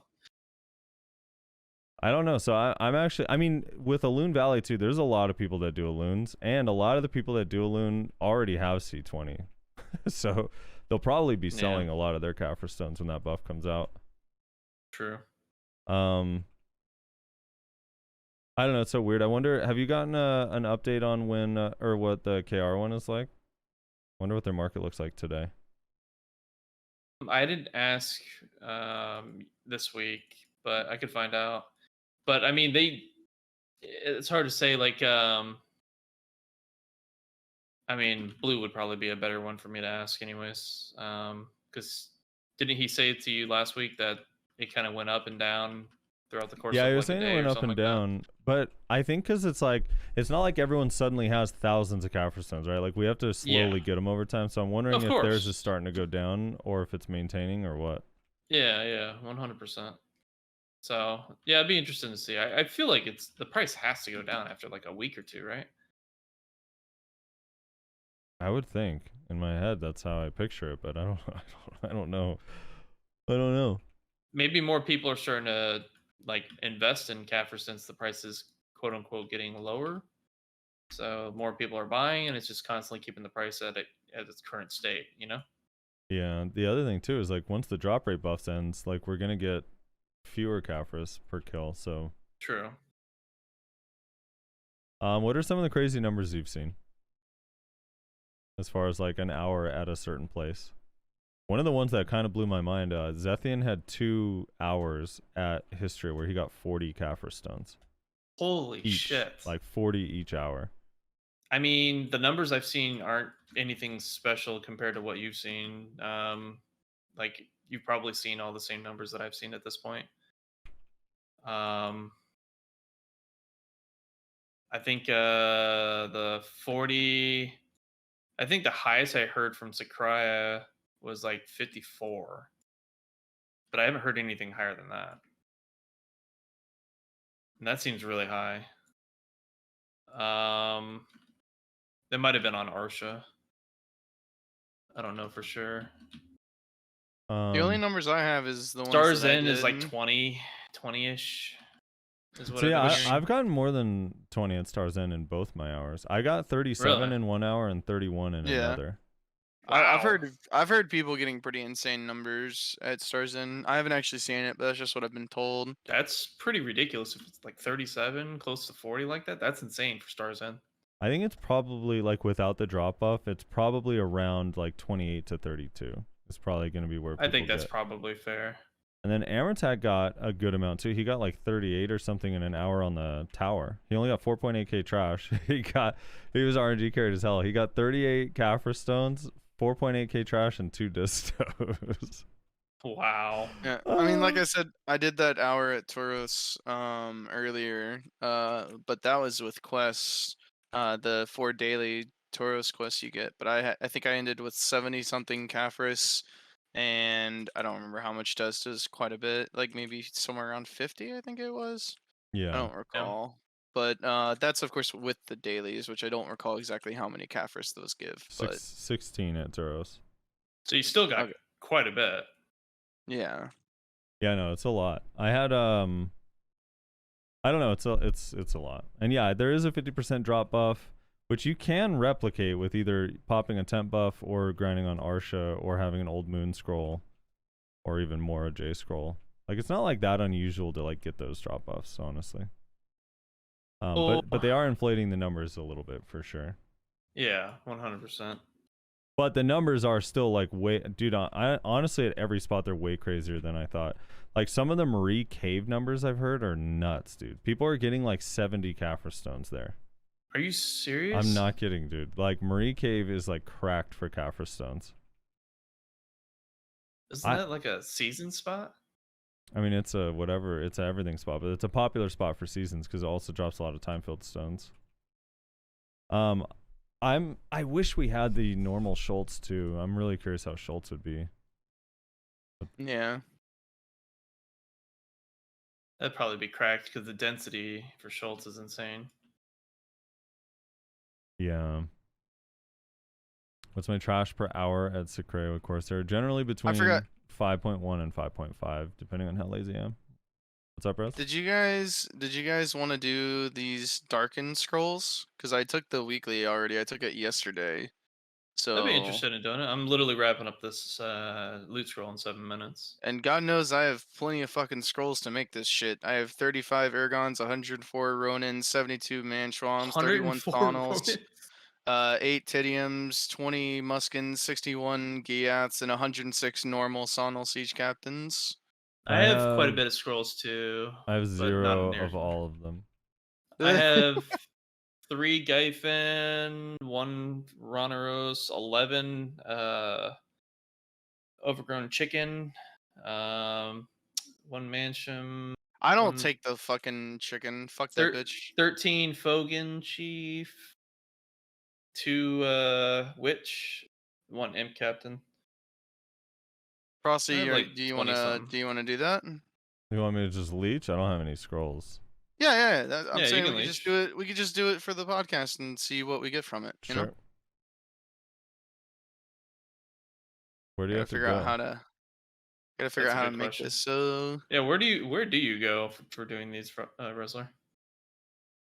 I don't know. Oh, you tried to. I thought you said you did earlier, but you. I tried tried to leech, but they were full, unfortunately. Do I simple alchemy it, or how does this work? Wait, how am I griefing my money, Sorsha? Those scrolls have been so awful for so long. That's why I wasn't collecting them. I completely forgot about the combination scrolls, but even then, like when I read it, I was like, I'm probably still not gonna do this. Is that how you do it?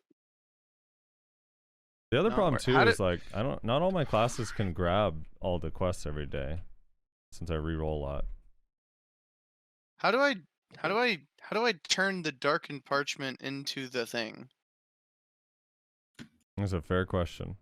Because it says use awakened boss summon scroll times 10 darkened parchment 2 times 1 to obtain darkened boss summon scroll.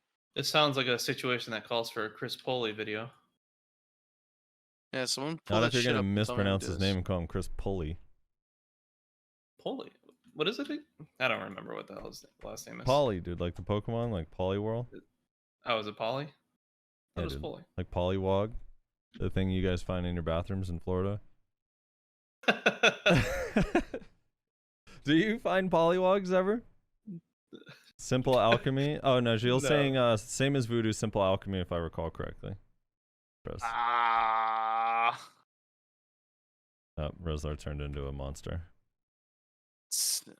Can you only do one type of scroll? Oh, that's Maybe at a time. I don't know. Like it has to be 10 of one type of scroll? I thought it said that you could like mix and match.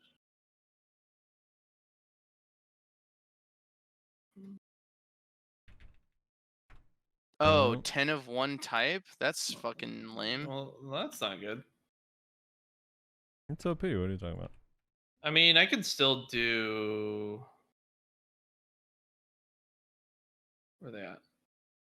Dude, by the way, Okay, this, yeah, it I can has to still be do. 10 of. It I has to can be still 10 do of one 2. type. dude, I this can do the overgrown chicken and the what's the other one? yeah, I do Okay, the I I do the have them. Sawno ones. I just don't do any of the other ones. I don't do the Kama scrolls or the normal weekly bosses. Wait, dude, this chromatic key event is so lit. Yeah, I need to turn in keys actually after this hour's done. Dude, I went for my first pen accessory this week. Really? When did you do that? 2 days ago on stream, I one tapped Tet Eye of the Ruins all the way up, like from Oh base to my Tet. I god. think. Okay, so What was the I'm- stack?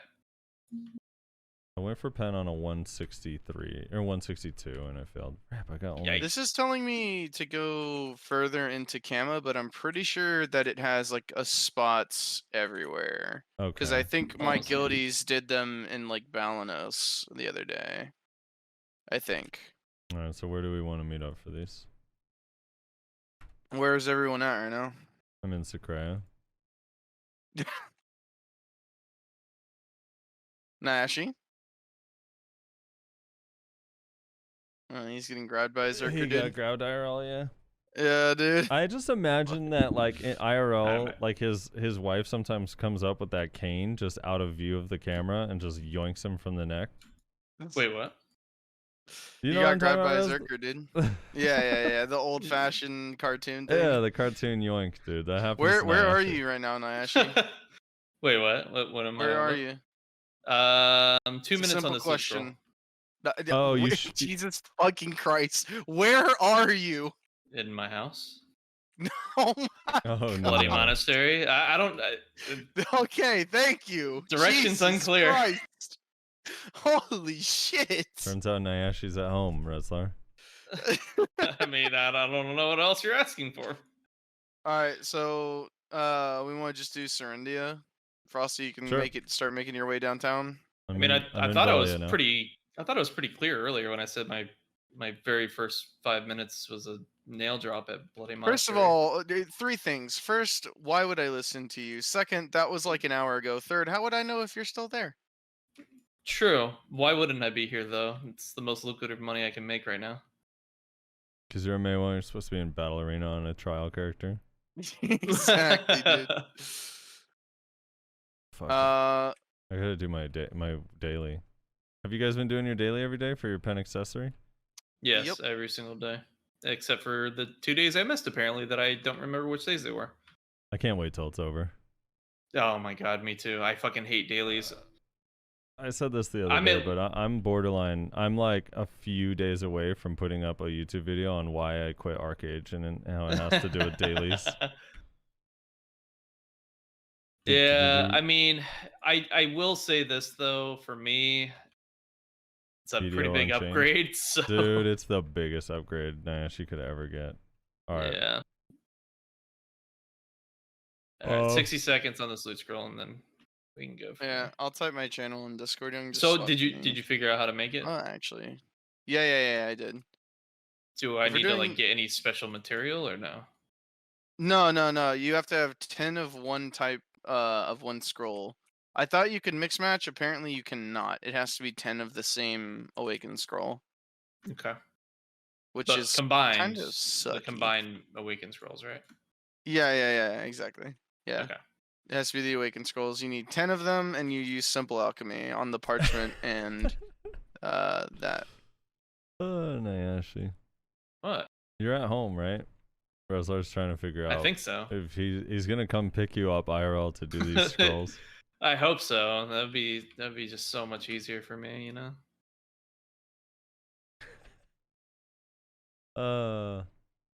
I need 5 bill, dude. I wish I sold that Eye of the Ruins instead of going for pen. Just get a Velheart tomorrow, You dude. regret it? Easy. Just you keep tapping them, Frosty. You'll get it eventually. I got a Velheart a couple weeks ago. Did I tell you guys that? What? No. You I got broke Velheart. you broke the curse? Yeah, It I broke decided to the not do it with you fucks. Sapping all my RNG, dude. Yeah, that's good, man. That's what'd you do with the That's money? what we do. I bought a Garmoth. Oh shit, dude. So You're you growing sold up, a man. Vel's heart for a Garmoth heart. Yeah. It's pretty good. Channels in Discord. Okay. All right. So this shit.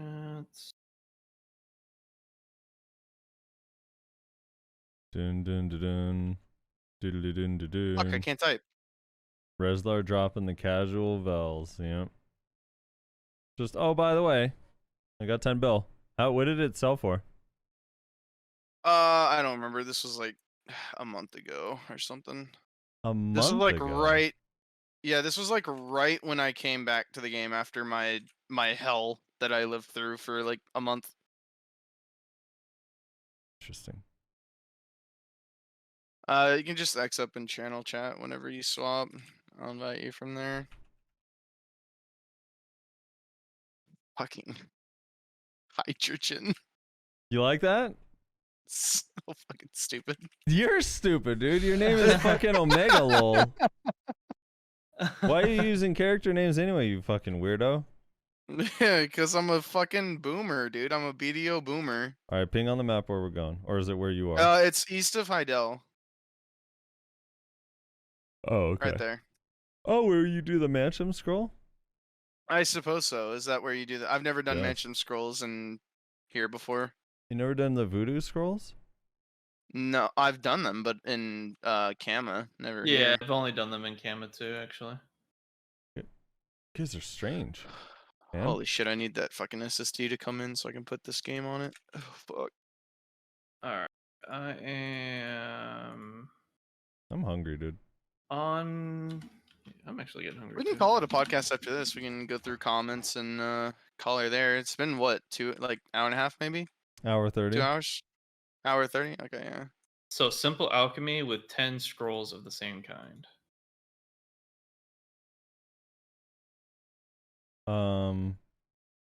We haven't gotten It says any... it's not working at all. So you you need have the simple parchment? alchemy, the darkened parchment, and the 10 scrolls. Darkened parchment. Where do you get that from? Black Spirit. It's a weekly quest you get from the Black Spirit. Oh. It says it's not working at all. How many times It's did I 'cause he's actually at have to say that? That's good. Did you try jiggling the handle, Ashy? I'm working on it. Does anyone else guild want to leech? We got one more spot. No, my guild has too much gear anyway. Bring someone from a different guild. Fuck these guys, dude. Dude, what do you... I mean, I know we have no clues on it at all yet, but what do you guys... Do you have any suspicions on where they're gonna go with the awakening on this class?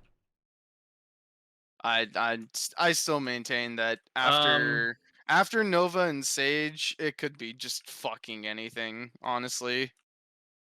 The lore apparently says that she has mermaid blood and whatnot, and apparently Trident is supposedly probably going to be it. It is not gonna be a trident, dude. I don't think it's going to be a Trident, but it wouldn't surprise me if after 2 classes where their awakenings like kind of came out of nowhere, they went with something like a little bit more like in I don't know, in the picture, whatever. If it is a trident, is it gonna be slow? Like if it's a trident and the animations are fast, I'd actually be down. But if it's a trident and it's slow, It dude, was a spear type and it's fast. No, I don't think it's going to be slow. I mean, I don't know. It might be. If it is a Trident, I honestly feel like they might make it ranged. Honestly. oh no. So, Resler, there's Parchment 1 and Parchment 2. Any Yes. difference? I guess they don't really matter, right? It's Yeah. the same What thing. the 1 is for the daily, the 2 is for the weekly. Oh. So you can see the scrolls that you have to use. Yeah. Okay. Okay. Can't remember. Is the chicken the Winkley? Yes. Chicken is a weekly. That's Parchment 2. Mm. Okay. yeah, If there we go. if anyone in any of our chats wants to leech, we got one spot. Swap to Balanos 4 X up in channel chat. I'll invite you. Oh, the Fogan isn't one. Duh. Okay, so I only have one. Hey, I don't think you can do the frog or the lizard.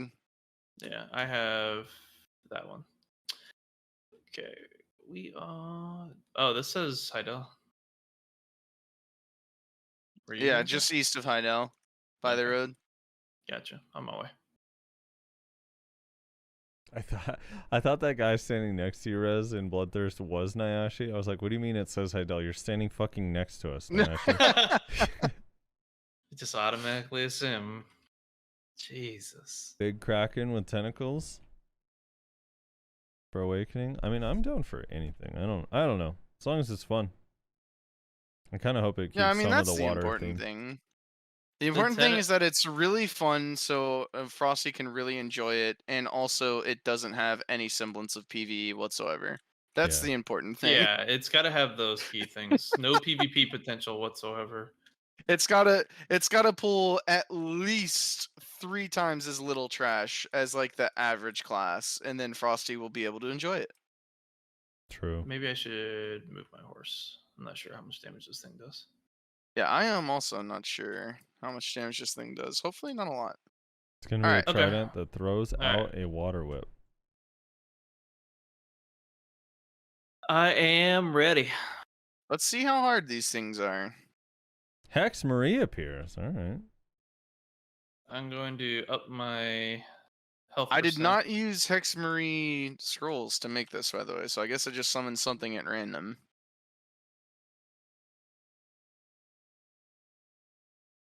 Ugh, she has Hex- the iframes and everything. Hex Marie is my favorite boss. Look at Nayashe's complaining about balance already. She has more iframes than me. Nayashe's already complaining about balance, dude. My god.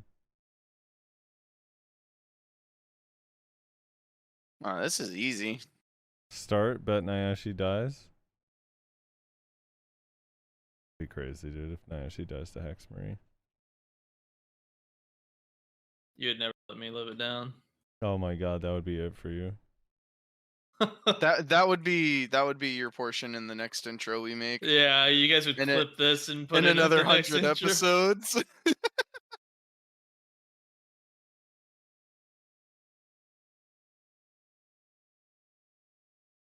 All right, Oh, I got another one spawning. I got 1500. Oh, good thing Rez doesn't grab the griffin. I got 15 hunter seals, 200,000 silver, and 46 sharp bone fragments. A magic crystal of infinity patience, armor stones, and weapon stones. Wait, so how many of these bosses do we fight? I think it's 3. I assume think it spawns- 3. Yeah, I think it spawns 3. It's rules of 3, right? That's a weird assortment of bosses. I mean, I think it just randomly spawns like Yeah. any of the bosses, right? Yeah. So we're fighting Griffin now. This is for the radio listeners at home. We're fighting Griffin. Nayashe's sitting The around radio listeners. Nayashe's sitting around 10% health trying to block, but Oh the my Griffin's broken his gosh. block. Nayashe V's. Frosty says as he I CC'd did not on the do any of ground. this. What the fuck? And let's see what happens when he comes out of V. Looks like the Griffin is listening to the V and tracing him. You know how awful Oh. it would be if mobs did that. I mean, they Oh, God, do. When you V, they just Nayashe go where somehow you managed go. to find his way to the Nayashe Well, spot. like We're move not faster. even in I guess the they way. do that technically. They just follow you. They don't really listen to it. The first is So it's random, second and worse. third are the same. Oh, so we always have to fight the Griffin and... Oh, the Griffin's the worst. Yeah. If you always have to fight the Griffin, that needs to change immediately. I gotta make it the most cancer fucking boss.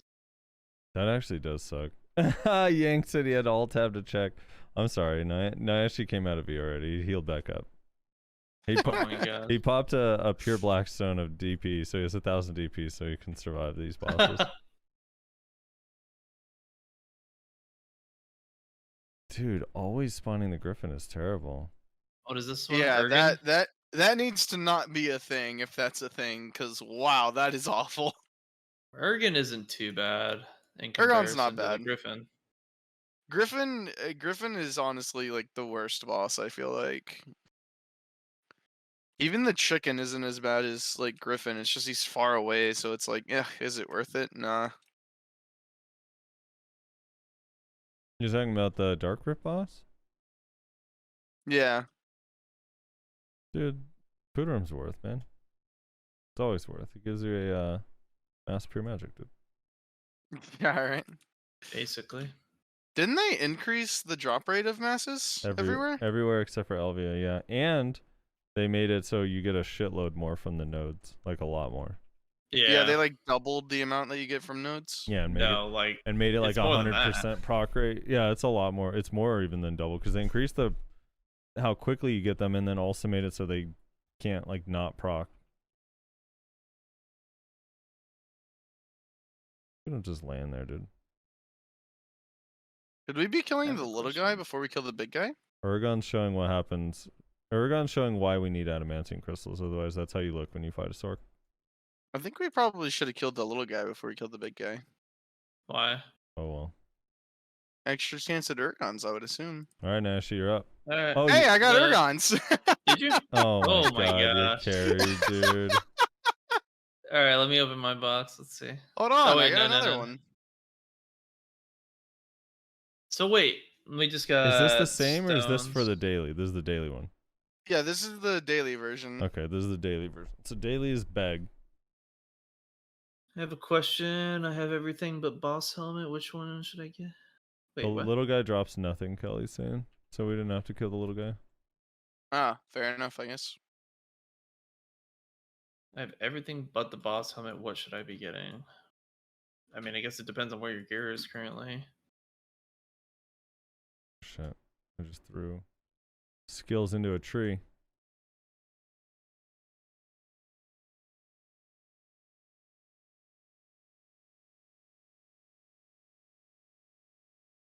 Maybe that's Corsair's Awakening weapon, dude. See what Beg was hitting us with? Narc. Narc kind of does the same thing as what's his name? Too, because Narc will do that shit where he's like just chilling and you're just getting back attacks forever. Yeah.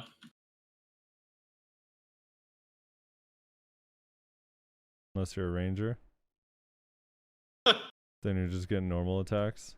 Just gonna leave that as a sore spot for him forever, huh? Oh, yeah, dude. Now get those to pen and take off the Black Star boots, Alpha God says, Rose. Yeah. That is the first step. Getting a pair of Ergon boots. They're not easy to get. Shit.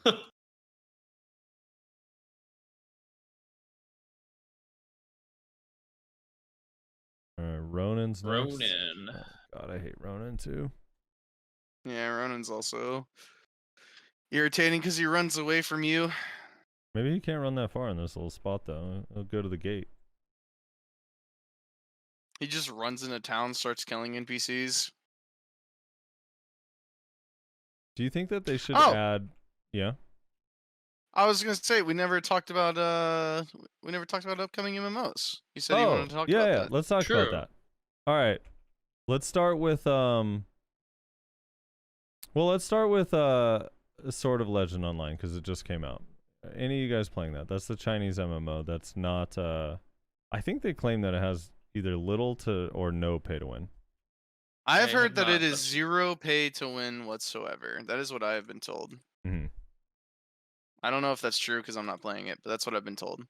Yeah, I think it costs like $60. Wait, Resler cheered again. What'd you So, just from those 2 scrolls, I got 754 hunter seals, and I cheered because I got a narc. All right. You got a Narc and an Urgans. What get? the Just fuck? from showing up, I got 158 hunter seals. I got Yeah. 181 hunter seals. So I'll make Nash your leader, and you can do his too. Naviel says, yeah, they always come out with 0 pay to win, but never stays that way. It's $40 Yeah, well, one-time buy, so no sub. I talked to someone who is like a hardcore fan of the game, and they've been waiting for the game to come out for a while is it? now. And they told me that even in China, the game has 0 pay to win. Again, I can't verify whether that's true or not. This is just what they told me, but that's exactly what I told them. As I was like, yeah, BDO also released with like not that much pay to win, but now you can just sell costumes for money, like in-game money. That's just how games go. And they told me, they were like, well, this game doesn't even have pay to win in the region that it first came out in, like the original region. Right. So I don't know. Well, the game to me looks a little bit too much like Revelation. Like obviously I also instantly thought of Revelation when I saw that game. it looks like Revelation. Maybe it's kind of fun. I don't know. We'll see. I kind of want to try it. I already know like a couple friends that were pretty excited about it, and then they played it day one and they're not playing anymore. So I'm like, crap. Yeah. But I'll probably give it a try because I just want to experience it. But that one has like the least hype, I think, of like any of the other ones I'm about to say. I haven't heard anything about New World. We'll talk about New World in a second. But What? yeah, He got a Tet Debbie. multi's good. He's gonna go for Pen though. I think that's why he got it. I think he's gonna be croning for Pen. But I wanted to ask you guys, what do you think of Rez? You said you were watching some of the alpha stuff. I watched a little bit of it as well for Ashes of Creation. Yeah. Your thoughts on what you've seen so far? So I'm going to be playing it at some point because I do have access. It's open for a month, I believe. Oh, So I am Griffin. I am going to be logging in and playing it at some point. I haven't been able to just because I've been working and trying to fucking get like other things in order first.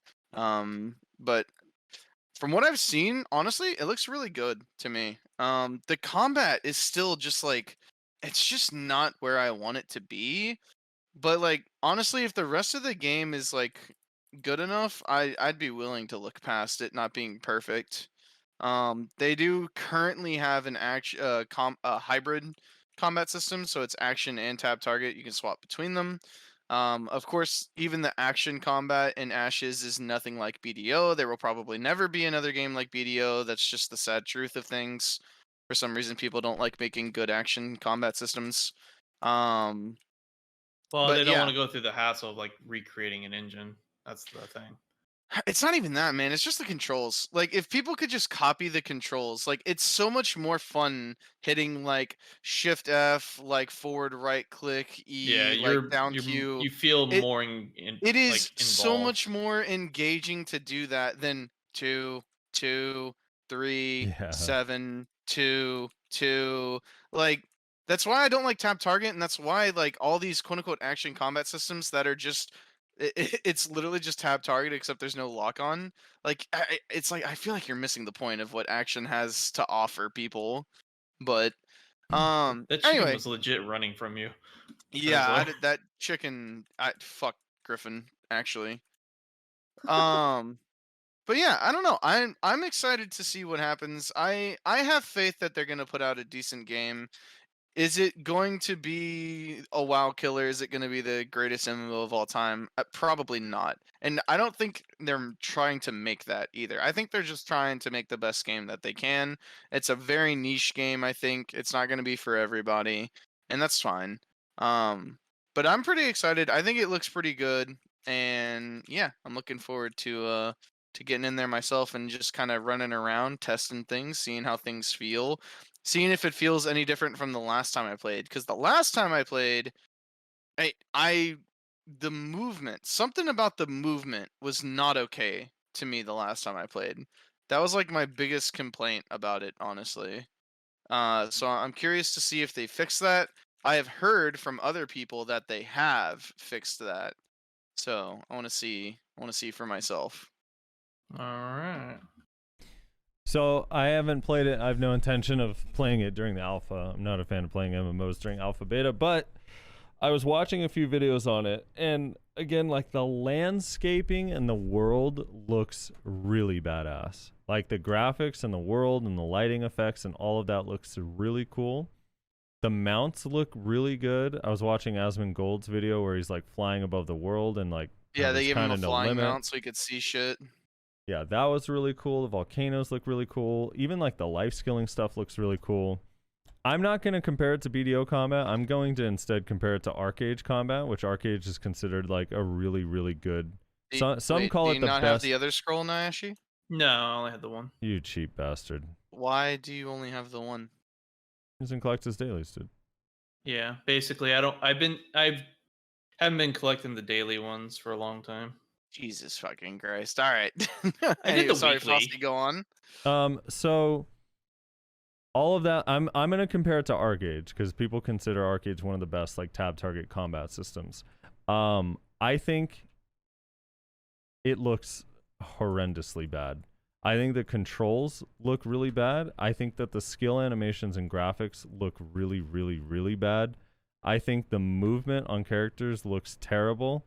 I think and this is like this happens with a few Western MMOs, but like if I strafe to the side, how my character's torso is facing forward, but his legs turn 90 degrees to the right, looks so terrible to me.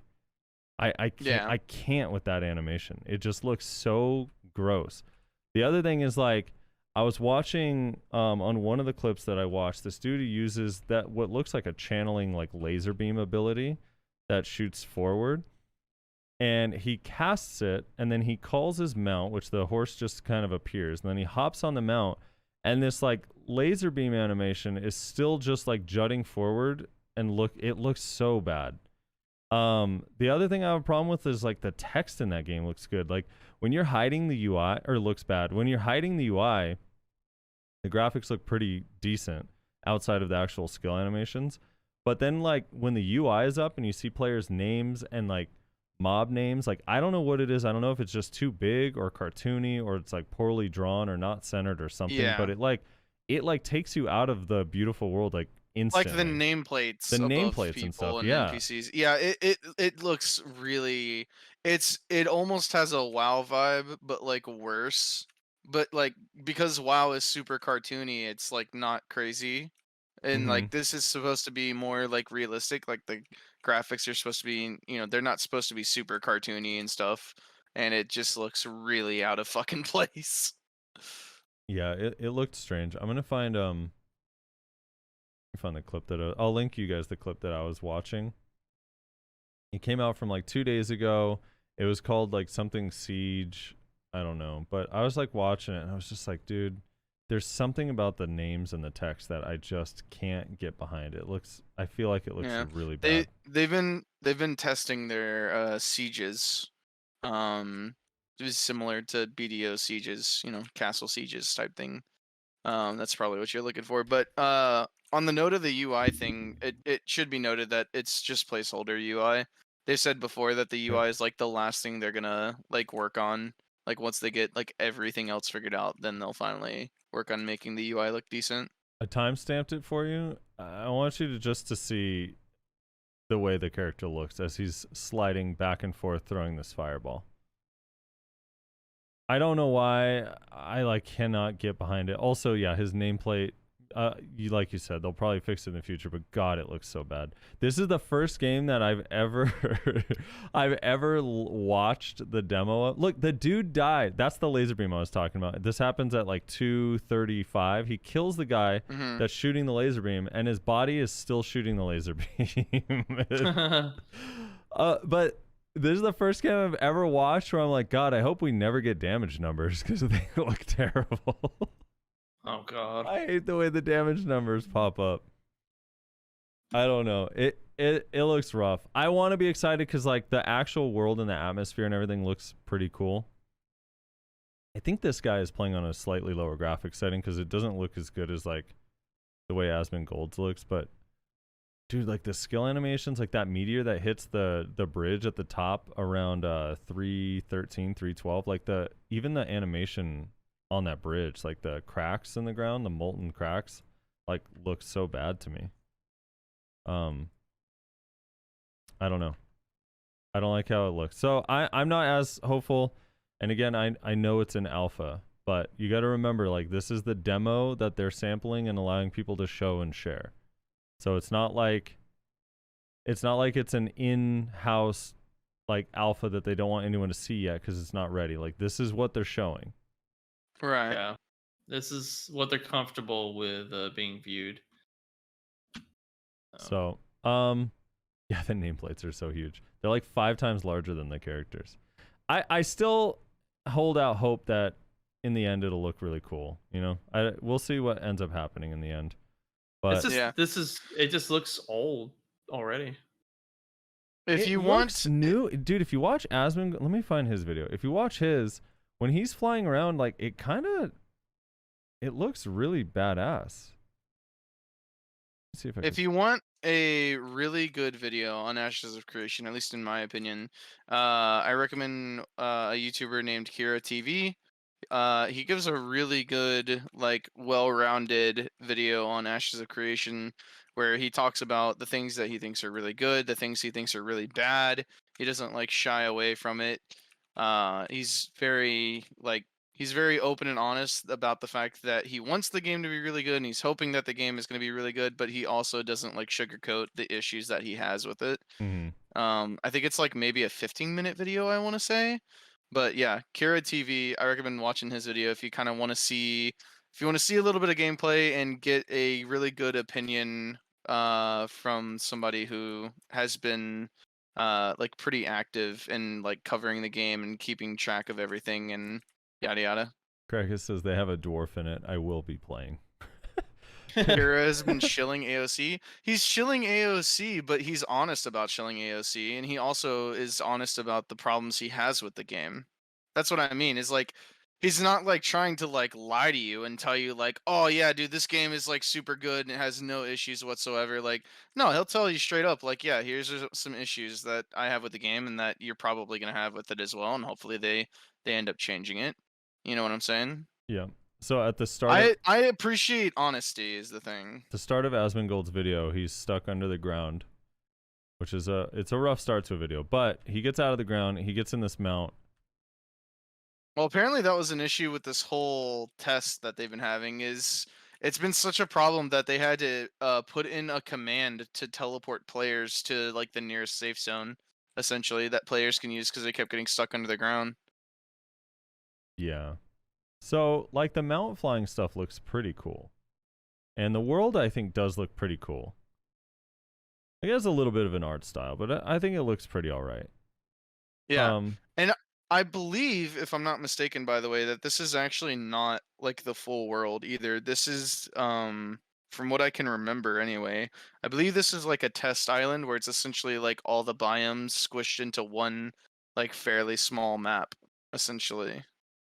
Yeah, and the water, yeah, like some people, the water doesn't look good. Although the water looks good in lakes when they're up close to it, but the water doesn't look good like zoomed out and far away. Yeah, so that's one of the MMOs. That one's still so far away from being done anyway. So I don't know. The other one is Lost Ark.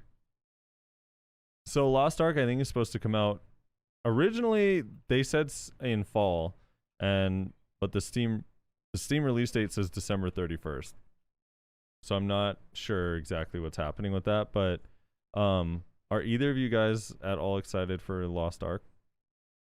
Interested in giving it a shot, but I'm not like overhyped about it like some people are.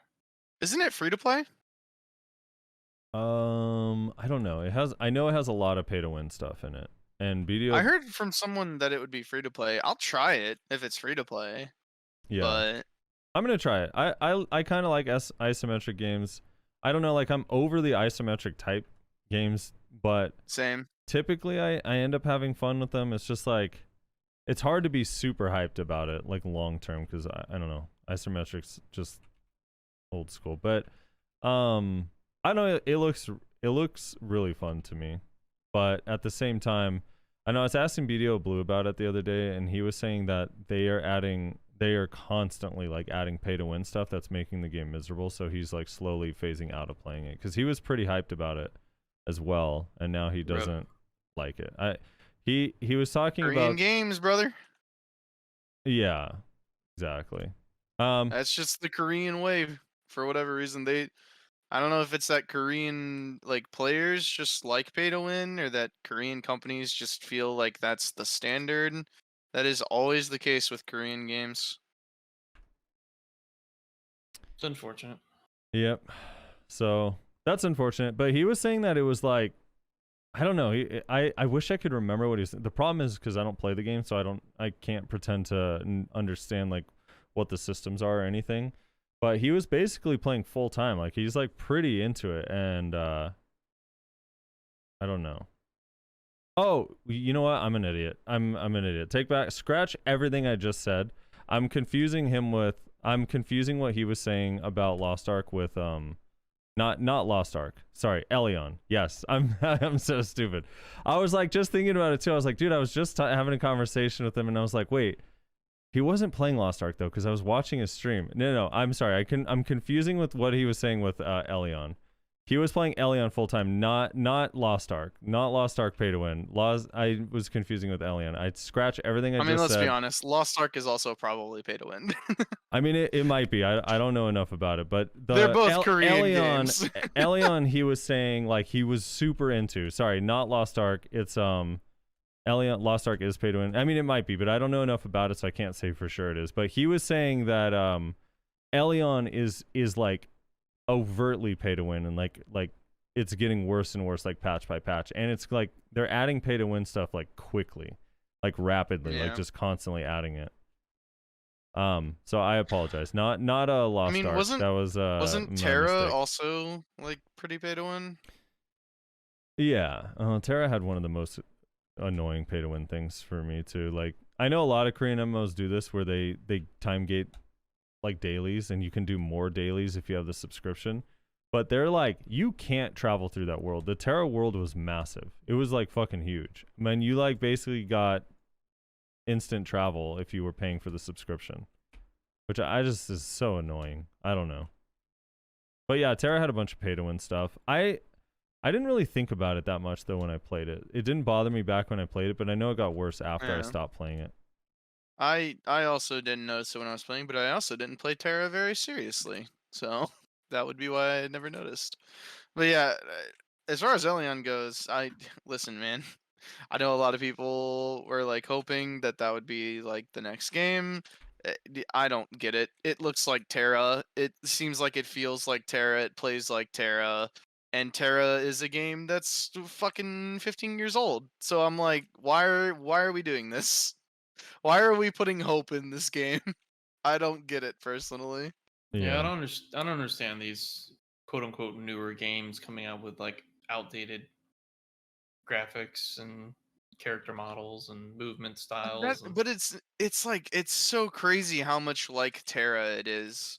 Like I don't know. It's kind of wild how much like Terra it is. It's not even like they took Terra and tried to improve on it.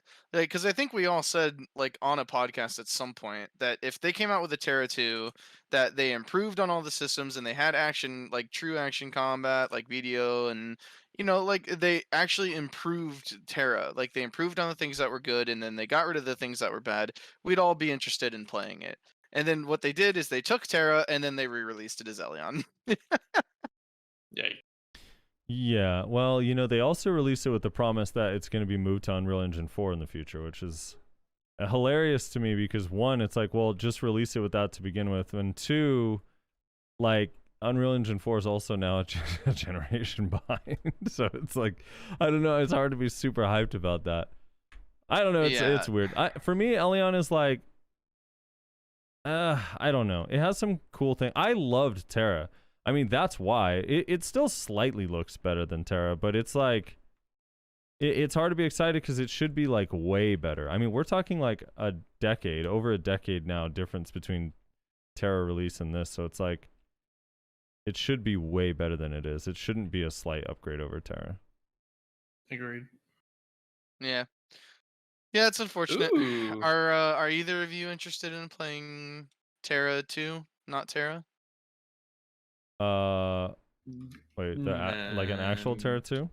No, Elion. Oh, Elion. I mean, I'm gonna try it, but probably not long. It's probably gonna be like my Arcade experience where I play it and then give up immediately. I could see. Yeah. I'll play Lost I- Ark more. I'm not as hyped about Lost Ark as some people. Like I actually think like I don't know. Lost Ark is one of those games that I already can tell like I'm gonna get super bored of. And one of the things is too that bothers me to no end about Lost Ark is like they love dailies in Lost Ark. They're big fans of Lost Ark or of dailies in that game. They fucking love dailies. Yeah. They're obsessed with dailies. Here's the thing. I actually despise isometric games. Like I don't understand the fascination with them. I only mildly enjoyed Diablo 3 for a time. I could never really get into PoE. And so the fact that Lost Ark is isometric is depressing because I feel like they have something pretty cool with the combat and the skill animations and stuff like that, but it's top down, which makes me sad. I'm still more excited for Lost Ark than I am for Elion. Yeah, no, Rip. me too. Like Lost Ark, I'll actually play. Like Lost Ark for me seems like a decent side game. At least for a little while.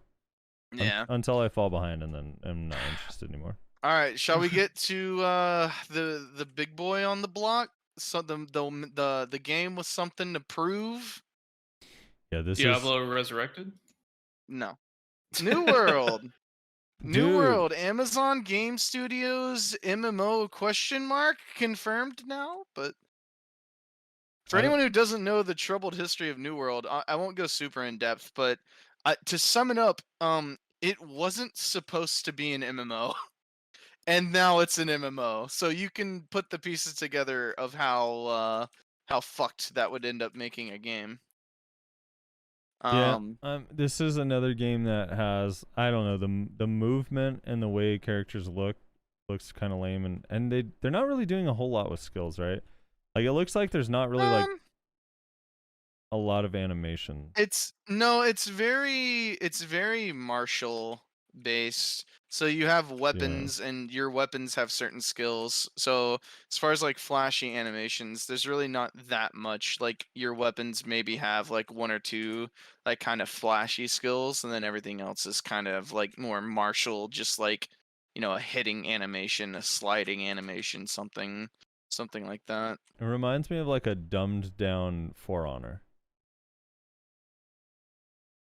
Like a way dumbed down For Honor, because For Honor is like really in depth. I mean, but to me, so I played. They had an open beta last year, a month before they were set to release the game, which should also tell you something about this game.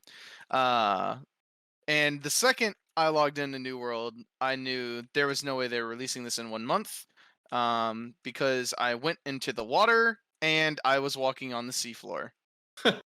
There was no swimming implemented. There was no like breath meter.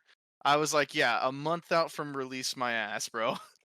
But that being said, I actually did have a pretty good time. If anyone has ever played Albion, the kind of like life skill system in New World is very similar to Albion. I thought you Which don't I like think is isometric, dude. yeah, I don't, which is why I played Albion for like a week and then I stopped. But the life skill system is actually pretty fun. It's pretty rewarding. It's a very simple like tier system. You can process like these mats and then you have to upgrade like this workshop that like everyone has access to. And so it's like a big community thing. And then once you upgrade the workshop, now you can access a whole nother tier of materials. It's a pretty fun little system that just kind of gives you a constant sort of progression in a pretty fun, like community driven way that really highlights the MMO aspect of the MMO. But yeah, the combat left something to be desired. The questing was awful whenever I played. Hopefully they figure that shit out, cause man, that was bad. But yeah, the closed beta that you can pay for if you pre-order the game, you get access to it. I think it's coming out like next week or some shit. And I think that's supposed to be out for like a month or something, I want to say. I don't remember. And then there's going to be a small period of time where the game is down, and then the game's going to be fully launching at some point next month. So Amazon Game Studios MMO. So it's We'll coming be out. able to- It's coming out next month. A full release next month, if I remember correctly. It's supposed to be full released in August, if I remember correctly. But if you pre-order it right now, you'll get access to the closed beta, and I don't believe they're wiping it. They're So I not. Wait, think, when is the closed beta? 31st of August. yeah, I'm also being told August 31st is the full release. I don't know for sure if they're wiping it or not. I don't think they are, but they might be. I'm not sure. When is the beta actually gonna open? I think next week. Someone's saying they're wiping after closed beta. They are wiping? Okay. Beta is 20 to August 8th. So July 20th to August 8th. Shit. So there you dude. go. So in 3 days, so that'll be what, like They 2 are weeks, wiping. Okay. 3 But- weeks.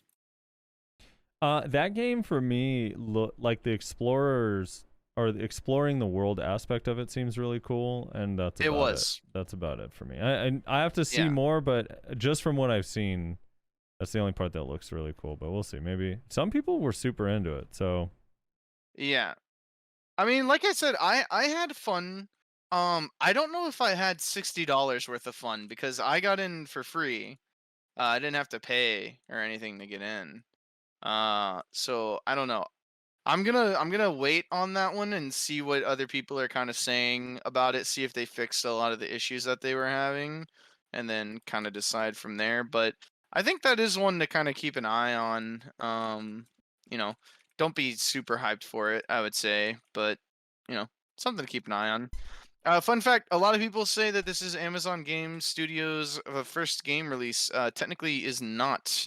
Amazon Game Studios have one game under their belt before this, and that it is a horrible game that battle royale shooting thing, right? no longer exists. It is called Crucible. Yeah, dude. It Oh, should be God. noted that Amazon Game Studios didn't actually develop Crucible, but they did publish it. And yeah, it is no longer around. The servers are down. You can't buy it. So I mean, that should kind of tell you. How good the game was. So yeah, this is the first game developed by Amazon Game Studios. So it'll be interesting to see what they do. Because if this goes well, you gotta imagine they're gonna put a lot of money into developing other games. But if it doesn't Oh, yeah. doesn't go well, then they're probably out. Like if they have another bad experience with video games, right? Like as a company, they're probably done at that point. Well, Lost World is also Amazon Studios. I mean, Lost Ark. I was about to say Lost World. The the fuck new is Jurassic Park MMO, dude. that? Yeah, dude, right? Um, That's published by them, yeah. correct? mhm. Yeah. So I think there's less investment involved in like publishing than developing. And that's what I'm saying. Like, if this goes well, then they'll probably put more money into developing more games. But if not, then they probably won't develop anything else. They'll just be like, all right, that's it. We'll publish stuff, but we're not gonna like create anything probably.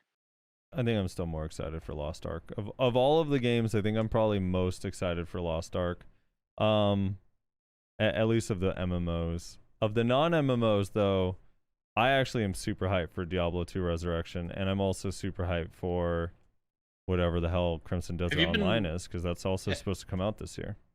Have you been following the updates for Diablo 2 Resurrection? Not for Diablo 2, but for Diablo 4 a little bit. Yeah. They just been doing like graphical updates and stuff like that for D2. I was looking, Mavella, I think it was Mavella sent me like it was like a Diablo 4 quarterly report and like showing some of the new monsters in that game. Dude, it looks so fucking cool. Oh my god, I can't wait. I've seen that actually. I'm a sucker for Diablo games. So Yeah, me too. Definitely one of the first games I spent years and years and years on. oh yeah, the Blood Bishop. Hold on, wait, let me find this real quick. Wait, do you have that link, Mavella? Dude, like some of those mobs look wild, dude. Yeah. Can't remember the page that was on. But yeah, they always like, I mean, they always do pretty cool stuff with the mobs, but they have like some creepy ones, like where it's like a person is like walking around and a spider is like on their neck, like controlling them. Yeah. Here we I go. just, I kind of have to wonder, Diggle says don't pre-order it. Why? is it worth? Well, you shouldn't pre-order anything really, but is it actually Oh, worth? D3 release. Never forget. Is it actually worth developing an MMO right now? So true. Not if you're gonna kill the game before it's out. I mean, I'm just saying, because, like, Riot Games is coming out with an MMO, and when that game comes out, like, every other MMO is just dead, because nothing's going to be able to compare. So, I'm just wondering how lucrative it is to develop MMOs right now, you know? Dude, look at this shit. Hold on, wait. Let me look at this link, Roslar and Nyashi. Look at that mob, dude. Ugh. That shit looks crazy. Oh wow. That shit looks so. It's called the Blood Bishop, dude. It looks fucking so crazy. That's gonna be dope. This one's the Skeleton Lord. Also, dude, the detail, man. The detail on these mobs. Look at this one too. This is the Skeleton Lord. I wanted to show you the spider one too, because the spider one looks kind of nuts too. Too bad it's isometric. No, this is Diablo 4. It is isometric. I can live with isometric. I mean, I don't know. I'm kind of over it, but dude, look at like his fucking claws digging into the dude's body, dude. This shit is disgusting. But it looks so cool at the same time. The zombie spider dude. Look at that. Oh, Yeah. it's so nasty, dude. It gives me the willies. I Oh, can't even man. look at that shit. Oh my god, dude. That's pretty crazy looking. Dude, this too, like they're like succubus, where like the wings are coming out of its head, also looks kind of nuts.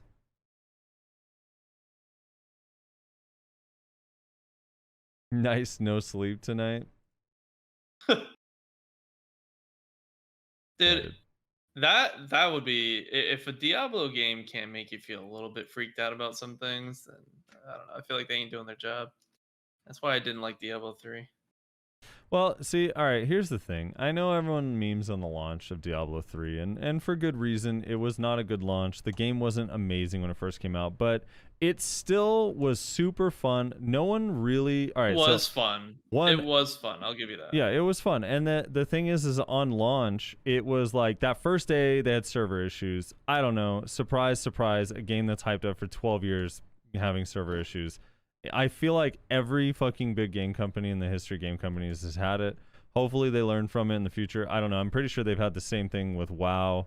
Every game they've ever released, I feel like's had that problem. Yeah, I'm pretty sure the day of our server Nichols transfer. is like, never forget. Pretty sure the day of the server transfer on BDO, we couldn't get in. Remember, for the first few hours, it had like 2 hours where you couldn't play. It was like, I don't know, just some weird shit. That shit happens. And then the other thing too with Diablo 3 is like, it didn't really have like much of an end game at first. But dude, a year after the release, when they introduced the Paragon system and reworked legendaries and sets, even before Reaper Souls, the game became really good. And then after Reaper Souls, it was like legit. Like now I'm bored of it and it's kind of too old and I can't really play it anymore, but Reaper Souls was epic. And I still had fun in Diablo 3 Classic. Like honestly, I really did. I played it a lot. I mean, I played it a lot too, but yeah, there was just a lot of things about it that I over time ended up not liking. It was fun at first though, because yeah, dude, it's still that Diablo genre and that franchise, getting back into it again was always exciting. Project Diablo 2. I mean, just ripping off of an old game, I feel like is like, I don't know what Project Diablo 2 is, but I don't know. Like, I still think Diablo 3 was amazing, and so, I mean, a lot of people did. Project Diablo 2 is basically, they just took a lot of the systems that were out of date and updated them. Yeah, that's not, like, I don't know. Like, Diablo, I love Diablo 2. It was my game growing up, but people, like, I don't know. People like exaggerate some of the stuff, dude. Like every time I hear that, like, oh, Diablo 3 and Reaper Soul sucked, it had no endgame, and I'm like, dude, I mean, I talked about this on here. We fucking grinded hell cows in a circle for years. That's all we did. You would open up the cow level and just kill cows. Leave the game, rinse and repeat. Open up the cow level, kill cows. Leave the game, rinse and repeat. And everyone was completely happy with it. And like, so it wasn't like it had that epic of an end game. Correct. I agree. Now it did have PvP, which I don't know, went through phases of being great and phases of being terrible. And it was fun. I loved PvPing in that game too. But I don't know, man. Like, people just overdo it. And like, just taking a game that already was like considered an all-time great and like modding it is, to me, like not developing a great game. I'm sorry. You don't get credit for just like using Blizzard's game again. I don't know. Yeah. It's like, I don't know. It's kind of weird. And Diablo 3 was good. Even if you didn't like it and you didn't like it compared to Diablo 2, that's fine. It still ended up being a pretty damn good game, especially Reaper of Souls. Dude, do you remember when you could sell things for real money in Diablo 3's open market? that was also awful. Oh my god. You know what? Although some people did do really well with that, and they actually bought new computer rigs for themselves. See, here's the thing with the selling too, is like the selling spawned a bunch of liars, because that game was like, remember, you had a cap of 500 per month that you could make on selling stuff, and then you couldn't sell stuff for real money anymore. But I remember that I feel like everyone I talked to about the game is like, oh dude, that was the one good thing about Diablo 3 is I was making $500 a month for like a year. I was like, no, you weren't. Not every, like, for some, it's one of those things where it's like everyone that played it, this is the same thing with Counter-Strike. Everyone I ever run into that played Counter-Strike used to be a pro. And it's the same thing with Diablo 3. Like, everyone that ever played Diablo 3 was making the absolute cap on money. Yeah, So, I don't mean, know. there's a lot of bullshit being thrown around for sure. Anyway, I'm hyped for Diablo 4. It looks really cool. And Diablo 2 Resurrected. I love those style games. And I am a little bit over isometric. So the games, I doubt, like Lost Ark, Diablo 2 won't hold my attention for very long, but for a short time it'll be fun. Dude, I just want to see an image of what Lilith is gonna look like. In game, I know. Yeah. Can y'all take a second to go look in the Discord in the memes channel to look at what Yume made? Oh no. Alright, let's see. I think it's a good idea. Having an armor that makes you look like Dimtree. Wanting a costume that makes you look like an imp. True, dude. Here's the thing, you don't look like Dimtree though. You look like you're wearing a shit snuggie.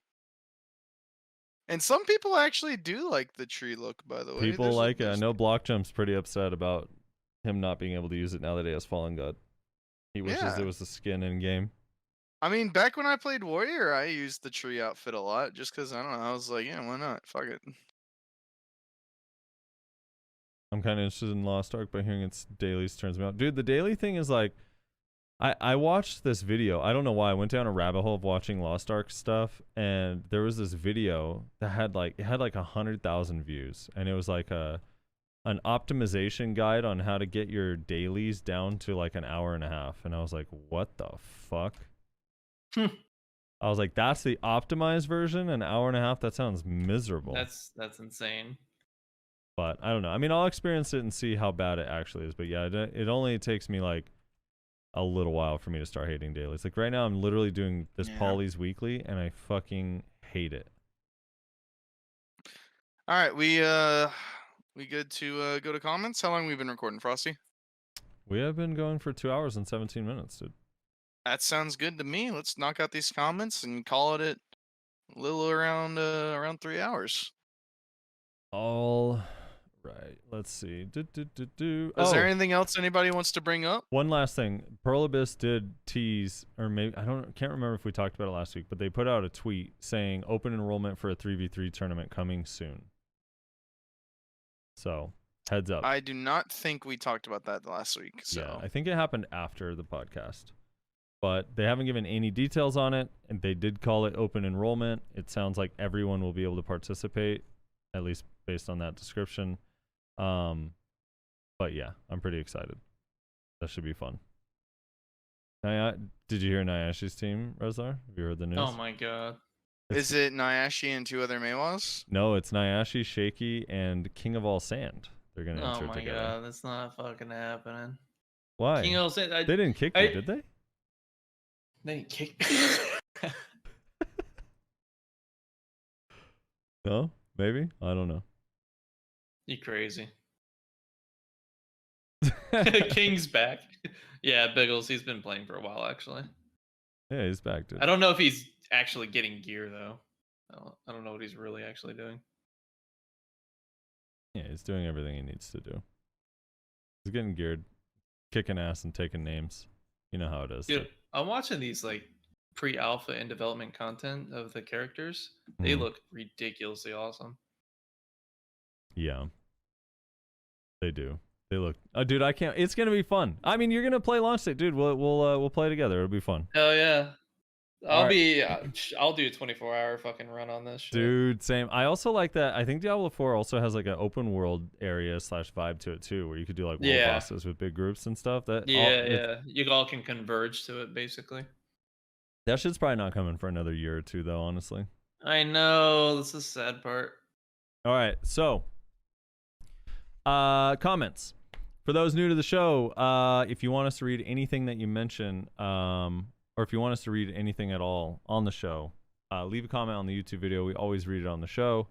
Well, not anything. Yeah, unless you're insulting me or Reslar, we won't read it. We'll But read please it unless insult Nyashi. yeah, you can insult the Mewa, but if you're insulting or Reslar or myself, we will not read it. Mariner von Kraus says, "I love me some good stack jacks in the morning." All What's that right. reference to? Did we fail something? That was because that was in the horribly translated post about the enhancement changes, okay. wasn't it? Yeah. Didn't they call it stack jacks Yeah, in there? stack jack, something like that. Monarch Gaming says the Frozen Stone for Pentaval enhancing should drop from Gatekeepers in the Dark Rift that spawns on Seasonal Arsha. That is pretty much end game of Seasonal anyway. Yeah, I like that idea. Right now, I think it's only Goblins. We should also be getting that changed this week. Or did we already get that? I can't remember. Do Goblins drop those now on Seasonal already? On our server? That's a good question. I believe that change did go through. Yes, I'm pretty Okay. sure it did. Gregus says, man, Dim Tree armor looks like a vegan's turd. JJ Carver says, I think their biggest mistake was going with an enhancement system like this. Using RNG to stretch out a player's experience in a game is kind of lame, and the worst part of the whole system is the cron stoning. I find it kind of odd this gets swept right under the rug whenever the enhancement topic comes up. They place crons in the vendor at an insanely high price on purpose to incentivize its players to swipe for outfits. It costs way more to buy from vendor than it does simply buy the outfit from the marketplace, and even if you're not swiping your card, someone else is. From a shareholder's perspective, playing devil's advocate, it makes sense, and I'd be concerned if they actually made getting crons easier, because that would dip into the company's profits. I'm pretty sure they'd like for their shares to rise above 300k again. Imagine being a player who actually bought the vendor crons, grinding their ass off to get them, created a fail stack that took hours, get all the materials needed, and fail. That just doesn't feel good, and the just buy argument illogical, because someone else gambled for said gear piece for you to be able to buy it. Why can't I just grind for mats to then build said gear piece and it be done? Maybe add more types of gear to let players be more creative with builds. BDO has the best combat, but if you want to even experience it in PvP, you have to get through the dregs of the suppressive enhancement system first, and then maybe you'll enjoy it if you're lucky to not have desync issues. Sorry for the long-winded comment, but for a game with a community that brags about the combat, the game sure makes it actually hard to be able to get to a point you can enjoy it outside of slapping mobs for hours. All right, so again, I actually disagree with most of what you say, because yes, I agree the Cronstone thing sucks, and when it got added to the game, everyone was upset about it, and it had a lot of backlash and people were pissed. I remember it because like it was actually when it first got put into the game, I was GM of a guild, and we had like a bunch of people quit our guild in the game. Yes, sir. And it was rough on us because we, trying to get 30 people to Node War. So that part does suck. However, the game has added a bunch of ways to bypass it. For example, the marketplace, which you're saying like you can't just say, hey, just buy it because people are swiping to make it. But like not everyone is swiping to make it. A lot of the stuff people just get a backup, which is still a thing that you can do. Most accessories are not really croned. A lot of, Rezlar, don't you use a backup, or weren't you using a backup for your Black Stars, or were you just purely cronning it? Cront. You were cronning your bitch, dude. I mean, I don't cron unless like my stack gets super high or I get desperate. Like I don't really like to cron my armors or weapons at all. Like you can just make them without cronning. Yeah. I didn't cron on my gear before that. Whenever I was using meta gear, I was doing backups, but Mhm. for the Black Star, I just croned. Yeah, and we had biohack on. In a lot of instances, you're worse off cronning than just enhancing with a backup. And he talked about this, and he has his spreadsheet and his calculators that like kind of go over it. But for the most part, cronning is like the lazy rich man's version, both if you want to spend actual money and if you just want to spend silver on it. Like even if you can buy costumes, if you have access to costumes over time, you're almost always better off just enhancing a backup. Like it increases your chance to succeed every time you fail. It's really not that difficult to get to try or tet. And at the end of the day, like, yeah, you can just buy everything if you want. It's really not that bad. I don't know. I guess like I don't see it how you see it, where you have to go through the enhancement system, because like outside of like Tuvala, when you first start the game, you really kind of don't. Like one of the hardest items to get in the game, a Black Star, like I didn't cron it. I just bought it. And like a lot of people got hammers and made them and sold them. And a lot of people got hammers recently again and make them and are selling them. The other thing too is like the enhancement system in this game creates this whole massive like infinitely cycling economy of stuff like hards and sharps and memory fragments and armor stones and weapon stones and armors and non-armors. Like this whole thing that like kind of recycles itself and gives a lot of things value that without the enhancement system set up the way it is wouldn't have any value. So I think that's another important thing to consider with the way the enhancement system works. But yeah, I think you can I don't know. Like you have like I agree, I don't like crons, and I don't like the way crons are set up. It's actually odd because in KR, while selling costumes is even more pay to win, but enhancing with crons is slightly less so, because crons are a 1.5 to 1 ratio, whereas here they're 2 to 1 for costumes to crons from the blacksmith. So it's actually not as bad like on KR, but here it is. Because the costume costs 620 mil in KR, but you only get 420 crons out of it when melting it. So it's a little bit different. It's like actually less harsh there, which is ironic. But I don't know. I just don't think it's like that bad. I don't think like there's plenty of players that just forego the enhancement system entirely and just buys everything. And like if you don't want to grind, like you could just participate in events or life skill and like slow play the game over time. Like, yeah, you definitely grinding is efficient, but you don't have to buy costumes to grind. I don't know. So for me, I don't think it's that bad. And I actually think overall the enhancement system is kind of ingenious in a way. There's parts of it that obviously annoy me, and there's parts that are inconvenient and take too long, which are some of the stuff we were talking about last week that we're excited are getting fixed. And yeah, cron stones like should be a little bit easier to access maybe, but you don't necessarily need them. Now, I'll give it for Black Star you probably do, because enhancing the tet is very difficult. Although if you actually set up your enhancement empire, like I guess you can find ways to do it differently that's not as bad. Like Biohack was saying for his Pen Black Star Fallen, or his Pen Fallen God, that he's going to be raw tapping Pen Black Stars to fail stack. So somehow he's going to be making them and not cronning.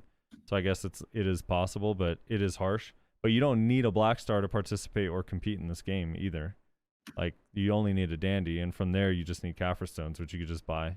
And enhancing with a backup, someone's asking in chat, what is a backup? Backup is like if I have a let's say I have a full set of Tet boss armor, I would get another boss armor. For example, if I have a dim tree, I would get another dim tree as a backup and just use that dim tree, so that way I can still grind and it doesn't hurt my whatever. It doesn't hurt my gear in any way. I don't know, Rez. Like, how do you feel about that, or about the comment?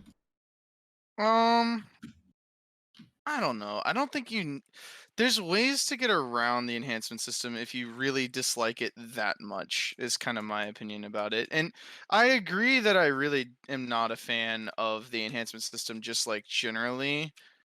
But I don't know, man. Like, you can just buy shit. Like you said, you can do backups. Like, there's plenty of ways for you to not have to deal with the enhancement system if that's something that like really bothers you. I don't know. Yeah. Someone's pointing out too, and I forgot to mention this. You know how we got that new you could deposit all your items instantly feature?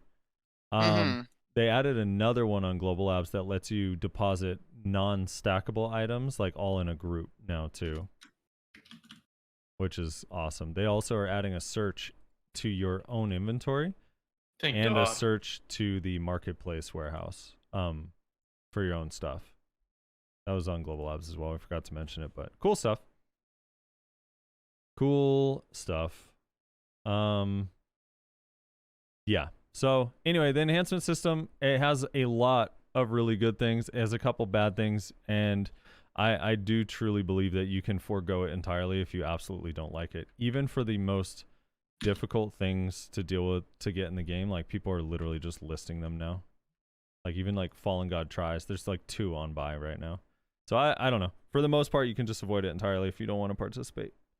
And not everyone is crawling all of their items that they're making. Especially, there's like this. I know like with EU, they have a lot harder access to get cron stones. So like, I mean, where are their pens being generated from if a lot of them are not able to cron? Especially like accessories. Like we don't in NA, like players don't use crons for anything outside of like distos. Because it's efficient, since when it fails, even if it downgrades, it goes to an accessory that's of more value than the cron price. Or like a Deboreka next. But outside of that, like pen accessories, people just raw tap them. They don't cron any of that stuff.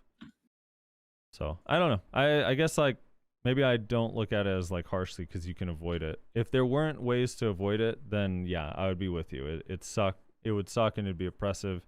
And it could be depressing too if you're failing a lot, but you don't have to deal with it if you don't want to. That's why I kind of like it. Talus says links to a timestamp that says unless your character is a Meiwa, fastest class in the game. Am I right, fellas? I don't know what the link Wait, is though. what? What does that even mean? I don't know the context. It grinds your gears just a little bit more. It's like, ah. Yeah, it's the issue with it is if you don't have a large like Yes. enhancing setup, like say, maybe not as Yeah, I'm not really sure. Talus, you gotta put what you're talking about before the link, because we're not able to like watch those on the stream. Tatsu Nguyen says, bet you can't spend one podcast without saying I don't know. Oh, definitely not. I don't know is my go-to. That's my version of saying Yeah, I definitely say it all the time. I probably should work on that. Also, here's my theory I don't about understand why that matters.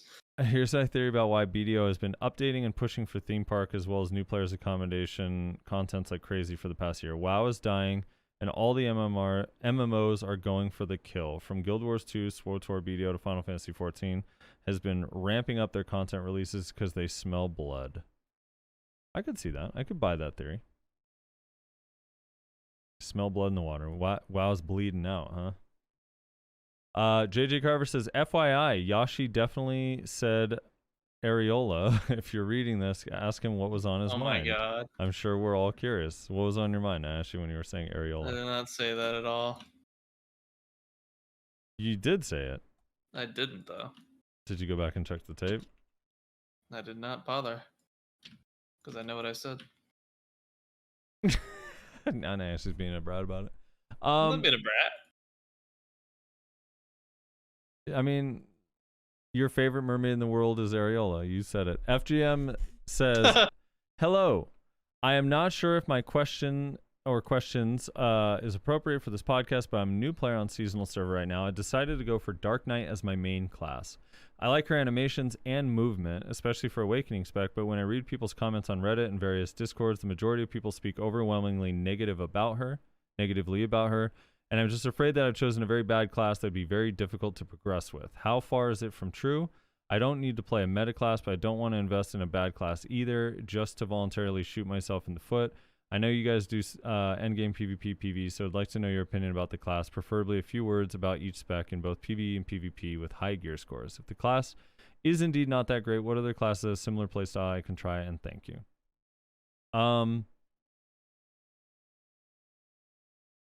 Dark Knight is actually a very good class, and you absolutely should not take what people say on Reddit about class balance at any face value. Most of the people on Reddit have absolutely no idea what they're talking about.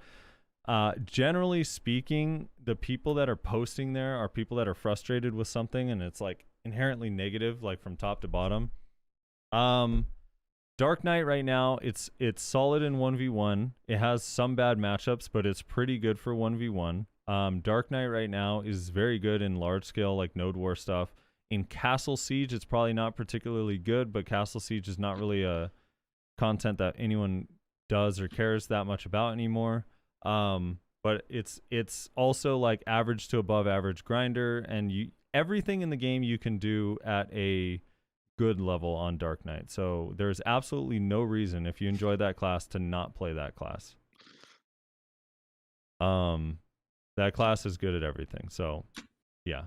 You also have the tag feature in the game. So in the future, once you get your gear up a little bit, you can just tag other classes and try other stuff out. But I definitely would play Awakening DK if you like Awakening DK. It's very good. I think Succession in large scale. They have a shitload of damage right now too. Yeah, Succession in large scale PvP is in a lot worse state because it's like purely melee and there's just so much damage being thrown around, and it's a pretty squishy class. For PvE, Succession's decent. In 1v1, it's like decent. It has some bad matchups, but it's not the end of the world. But Awakening, which is the one you said you're pretty into, is very, very good right now. So, yeah. And then Calhad says, stackjacking is my favorite pastime. Yeah, stackjacking is fun, dude. We all like to stackjack. Henry Lou says, talks about Black Shadow next patch, new field boss Black Shadow. You sure you guys don't have someone working in PA? No, Kuno's PV is still bad. Shadow Explosion doesn't have super armor, so I definitely know we don't have anyone in there that's working for PA. I think it was coincidence. I think they just hate Kuno as well. So yeah. Matthias War says, do you guys actually pull Turos or just go pack to pack? The pulling effing sucks. I did imps only a couple times. We pulled 3 bosses each. Would you say that's inefficient? I mean, the bosses suck. If you pull 3 each, no, I mean, that's good. It's pretty try hard though. I don't know. Like when I do imps, like when I go with Amortat, we literally just circle around together, grab 4 bosses and go to the flag, and that's it. As far as Turos, the only spot where you really need a pull there is the 7 pull on main rotation. Outside of that, you're going pack to pack. You can get over 8k just going pack to pack if your group is fast enough. So there's no reason to split pull at Turos. It's just a lot of effort for like very little benefit, and in a lot of cases just makes it worse, not better. Ziegel says, Value Pack Podcast, where the hell is the Black Shadow field boss? PA intern, say no more. Scintilla Soul says, first, Scintilla Soul like science, not Scintilla. Wait, first Scintilla? I think they're explaining how to say their name. Oh. But you didn't put, wait, not Scintilla, Scintilla, like science. Okay, so Scintilla Soul. Gotcha. Scintilla Soul, not Scintilla, weird champ. Okay, Scintilla Soul. Follow up to my skill point question. What if you could perhaps use an item, perhaps like a rework of the bell, or maybe an introduction or some other mechanic or item, instead of getting just 100% combat EXP, perhaps you can make it so you can transfer, let's say 30% of the combat EXP you're getting into skill points, or have 100% EXP boost. This would open up so many other spots to do the skill point grind, like Miru, Schultz, or even Baragi. He put Brigandy. Also, loved your response to the seasons question. I was honestly thinking about suggesting Kaffers for seasons, but thought it would be a dumb idea. I kind of like the idea of doing it, but I mean, it upset a lot of people. People's reactions were not good to that request. Yeah, I mean, if you could dictate if you're getting more combat EXP or skill EXP at different grind spots, would be actually really cool. Because like if you're on a new class, that would be a really cool thing if there was some sort of like slider, where if I'm on a new class and I have 1,500 skill points and I go grind Star's End, I can make it so instead of getting any combat EXP, I'm only getting skill EXP, and it increases the speed in which I get skill points. That would be awesome. And then when you don't need skill points anymore, move the slider back to just be full combat EXP. I think that'd be pretty sick, if that's what you were thinking. Lebo says, why max of 50 stacks, though? They should allow us to get insane high fail stacks using the system. Obviously, the cost can be something ridiculous, like 100,000 of all items needed for a 300 stack. I mean, that'd be cool. I just don't see them doing it. I was saying I'm pretty sure they'll stop at 50. They'll probably stop at 40, but I would be cool with 50. But yeah, if I can exchange 100,000 Blackstones to get a 300 stack, which by the way, probably is not enough. If you need 100,000 of each Blackstone, I don't think that that'd be enough. That's actually not even that expensive. How much would 100,000? Let's say if they're max price. At 200,000 a piece. Yeah, we'll say the the armor are 200, right? Or 210, I guess. I mean, that would be like I don't know, that'd be kind of a lot. It's 21 bill, so it'd be 40 if you need 100,000 of each, it'd be 42 bill essentially. Would you pay 42 bill for a 300 stack? No. Maybe like 10 to 15 bill, but not 40. 10 to 15 bill? Okay, you're such a cheap Maywa. All right, Genesis says, Rez does have valid points. I think everyone is overlooking. Nobody seems to mention that you have to use add-ons to recover HP, MP without infinite and special skills combos to recover resources or stock up on hundreds of both. Affecting grinding. It isn't a complete game changer per se, but 100% pretty large advantage. I'd rather have 5% crit add-on on skill as opposed to an MP regen. Hell, in node you run out. Not like you can say timeout, I need more pots. Hey, can you stand still? I need to hit you, regen pot. You notice it most at endgame where your packs take multiple skills to kill, draining MP, restricting your ability to use skills freely. You have to use specific combos to regen at places where density is fewer. Numbers like Turos, resource regen on hits is very limiting, requiring you to take up to 50 plus. It's just in resources. Okay, again, all right, Genesis, you're exaggerating some of this stuff here. So one of the things that's a little bit exaggerating here, you're not getting a 5% crit add-on instead of MP regen add-on on any class. There's no way in hell you're going to use your 1 or possibly 2 T3 skills to get a crit add-on. Also, the crit add-on benefit is super minimal, and like most classes, you have so many skills. I could put an MP regen on every single class I play on a tier 2 add-on and it would have no impact on my grind speed or anything because you have such redundancy in PvE on your add-ons. So that's like a disingenuous example, especially saying 5% crit, which is a tier 3 add-on, which no one in hell would be swapping out a tier 3 add-on for MP recovery. Also, like, yes, the inconvenience is that you have to manage it. That's the benefit, is you no longer have to manage it, and that is a huge benefit, but that wasn't really the argument that we're having. So saying, like, there's no timeout, I mean, you can plan ahead for pots. Like, I did it for 4 years. I didn't start out with an MP or an HP pot. I also had to pull them out for Node Wars. I also had to build or bring structures with me because I was the GM of a Node War guild, and I never ever had any issues with pots. And Kuno has like literally 0 sustain. So it's like, which is what I shot called on, and neither does Sork. So it was never a problem for me. When I got the pot, it was just a nice convenience. I wasn't in an advantage in Node Wars over other people. The best argument I've seen so far is if you're like on defense and you actually need structures, like mass structures, fill your inventory with structures, that I understand. In that case, it's definitely harder. But I also don't think if you're on defense and you're just using mass structures that you're going through that many pots. But I don't know.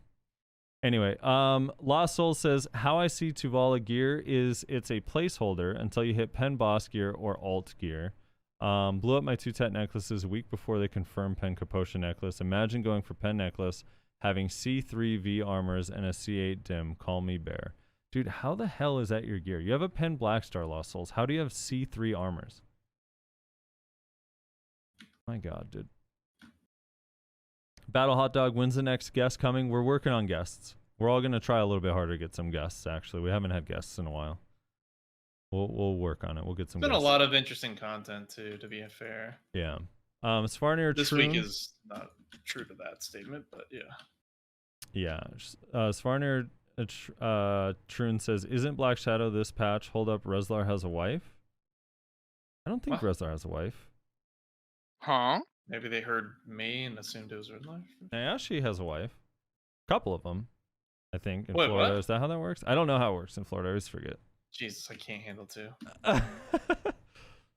No, I don't. Rezlar, you're not married, right? Unless maybe you got married and I didn't hear about it. Okay, Rezlar is not married.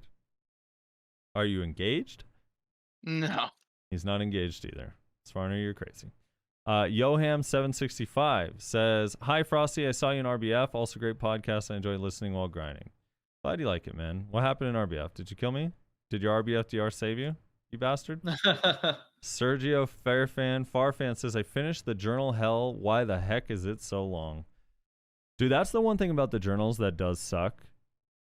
Is like if you're playing for a long time, you get to do them all like every 6 months to a year whenever they release it. But if you're trying to like rifle through them all at once, I feel like that's got to be miserable. I guess you could still split them up if you wanted, but it just, yeah, seems like a lot. The Bloodwolf says, the VP podcast is the best podcast to listen to while I work. At 224, tagging your armor is free because you can just swap it in storage for free, so why pay for it? Yes, it's inconvenience, but it takes a few seconds. I feel the tagging cost is 100% worth it because re-rolling completely or making a new V plus Caphras weapons will cost you way, way, way, way more. Okay, but again, the tagging system is not a replacement for re-rolling to a new class entirely. It's supposed to allow you to play a second class. So it's like, I don't know, it's different. Yes, it is easier, but the whole point, I thought, of the tagging system is to swap. And it's like the cost is definitely worth it. I hate going back into this because like I can't even believe that it's like a debate, to be honest. Like it's like a weird thing. Like people just don't want other people to play other classes, which is fine. Just that should just be in the comment though. Like if you don't want, be like, hey, I don't want people to be able to reroll. Then just say that that's how you feel, and then we can have a discussion about that. But like the cost is, if you're fine with people trying out new classes, then the cost is absurd because it doesn't make any sense. Especially the way it scales up. It's like crazy. Jaredoff XOS says, long, in-depth explanations of what is wrong in the game will never reach the developers as intended because of a long communication chain. Simplifies, misinterprets the feedback. PA trust quantitative data. Could you organize some polls or surveys? Doesn't have to be completely serious. Could start with a tier list of PvE ideas, tier list of life skill ideas, tier list of PvP ideas, tier list of 2021 updates. That would have way more chances to reach the developers, and it wouldn't be as useless as feedback from the forums. Also, perhaps that would silence the Siege partners who know how to improve life skilling and undo wizard changes to improve Siege experience. So I got a comment on that. Mm-hmm. Yeah, they trust quantitative data, but a while ago, before the successions came out, they were saying that Mystic is actually balanced because it doesn't perform as well in large scale. Its kill death ratio was fairly even, but yet it was the most busted class in PvE at the time when people were asking for nerfs, and that was the reason why they weren't going to nerf it, or why they didn't think it should be nerfed. I also am like, I'm confused. Also, perhaps that would silence the Siege partners who know how to improve life skilling and undo wizard changes to improve the Siege That experience. I don't understand what that's in reference to. Yeah, I don't either. Undo wizard changes to improve? Right now, like, this wizard changes are not why Siege sucks. Siege has always sucked. James Street says, remember right at the start of the game when they thought it would be a good idea to make your base stats RNG to your character. So one warrior had higher base HP than another, for example, and it was a potluck and nobody knew what the top and bottom limits were. Glad they're moving to more transparency. Yeah, it should be based on the your zodiac sign. I don't know. That's weird. I don't remember that. I didn't play BDO in the beta days. Do you guys remember that? Was BDO's like base stats for characters RNG? I actually don't even remember that. I have no idea. It sounds like a BDO system, so I believe it. Jordan Dodge says, thanks for everything you guys do. As an Amazon delivery driver, you make my work days go by quick and painless. Keep it up. Look forward to the show every day. Hey, That's the real hero right there. Yeah, I get my packages on time. here's the one thing though, Jordan Dodge. I'm glad you're listening to the show, and hopefully you don't mind like pausing in between deliveries. Don't be that Amazon delivery guy that's throwing this stuff over the fence because you don't want to miss a part of the podcast, right? Say so says enhancement system is and will always be trash and keep BDO from being the #1 MMO. The enhancement system is the only reason people are accepting the lack of content. Lazy ass development. I'm so Pretty confused. piss poor reason since you can just buy it. Wait, the enhancement system is the only reason people are accepting the lack of content. Yeah, I don't understand. I'm confused by that part.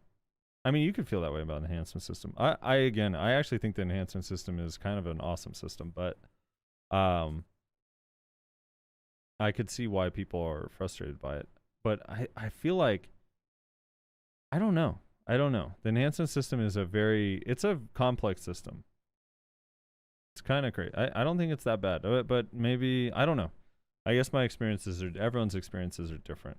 I would go to listening to kind of Biohack's thoughts on it. I think he has a pretty good take on the enhancement system and how to either like partake in it, make it efficient, or just avoid it altogether. Frank's 80 says, I'm sure they will keep buffing Corsair till it's completely broken like Nova and Sage. I miss the days when I was crushing Suck Wiz on my Guardian, wondering why people complained about them. Also, yes, you can use maids when in observe mode in Node Wars. Look at that, dude, while you're dead. So, back to Genesee's comment. You can use maids while you're in observe mode, right? So, you don't have to call a timeout on a Node War to get your pots out. I didn't even know that. I actually didn't either. Jayful says, just grinded Thornwood after the patch, got 53 Kaffir stones in an hour, including the dailies. That seems insane. What kind of trash were you getting to get 53? That seems like so much at Thornwood. You must have got a bunch of events and goblins. I feel like, right? Maybe? That seems like a whole shitload to me. Sorry, I had to deafen for a second because long grab needs to be nerfed. What were we talking about? Oh no, were you screaming at were you yelling at the Berserker's screen? getting grabbed by the lawn. I'm That's why not screaming. I'm just pointing out that this man's grabbed me basically looking in the opposite direction of where I was. And people complain about Zerker grabs. Omega lol. It's weird that a grab class is complaining about a grab class. There we go. It's not a grab class though. That's the thing, is this dude has more iframes than I can spam out in a minute straight. Wait a minute. Did they attack you with any sort of other skill besides grab? No, not right Yeah, there. so No. grab class. I was just kidding.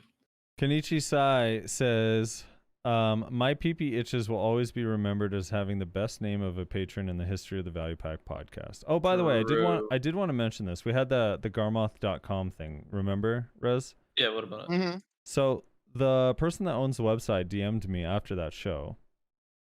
He said, hey, Frosty, garmoth.com patron here.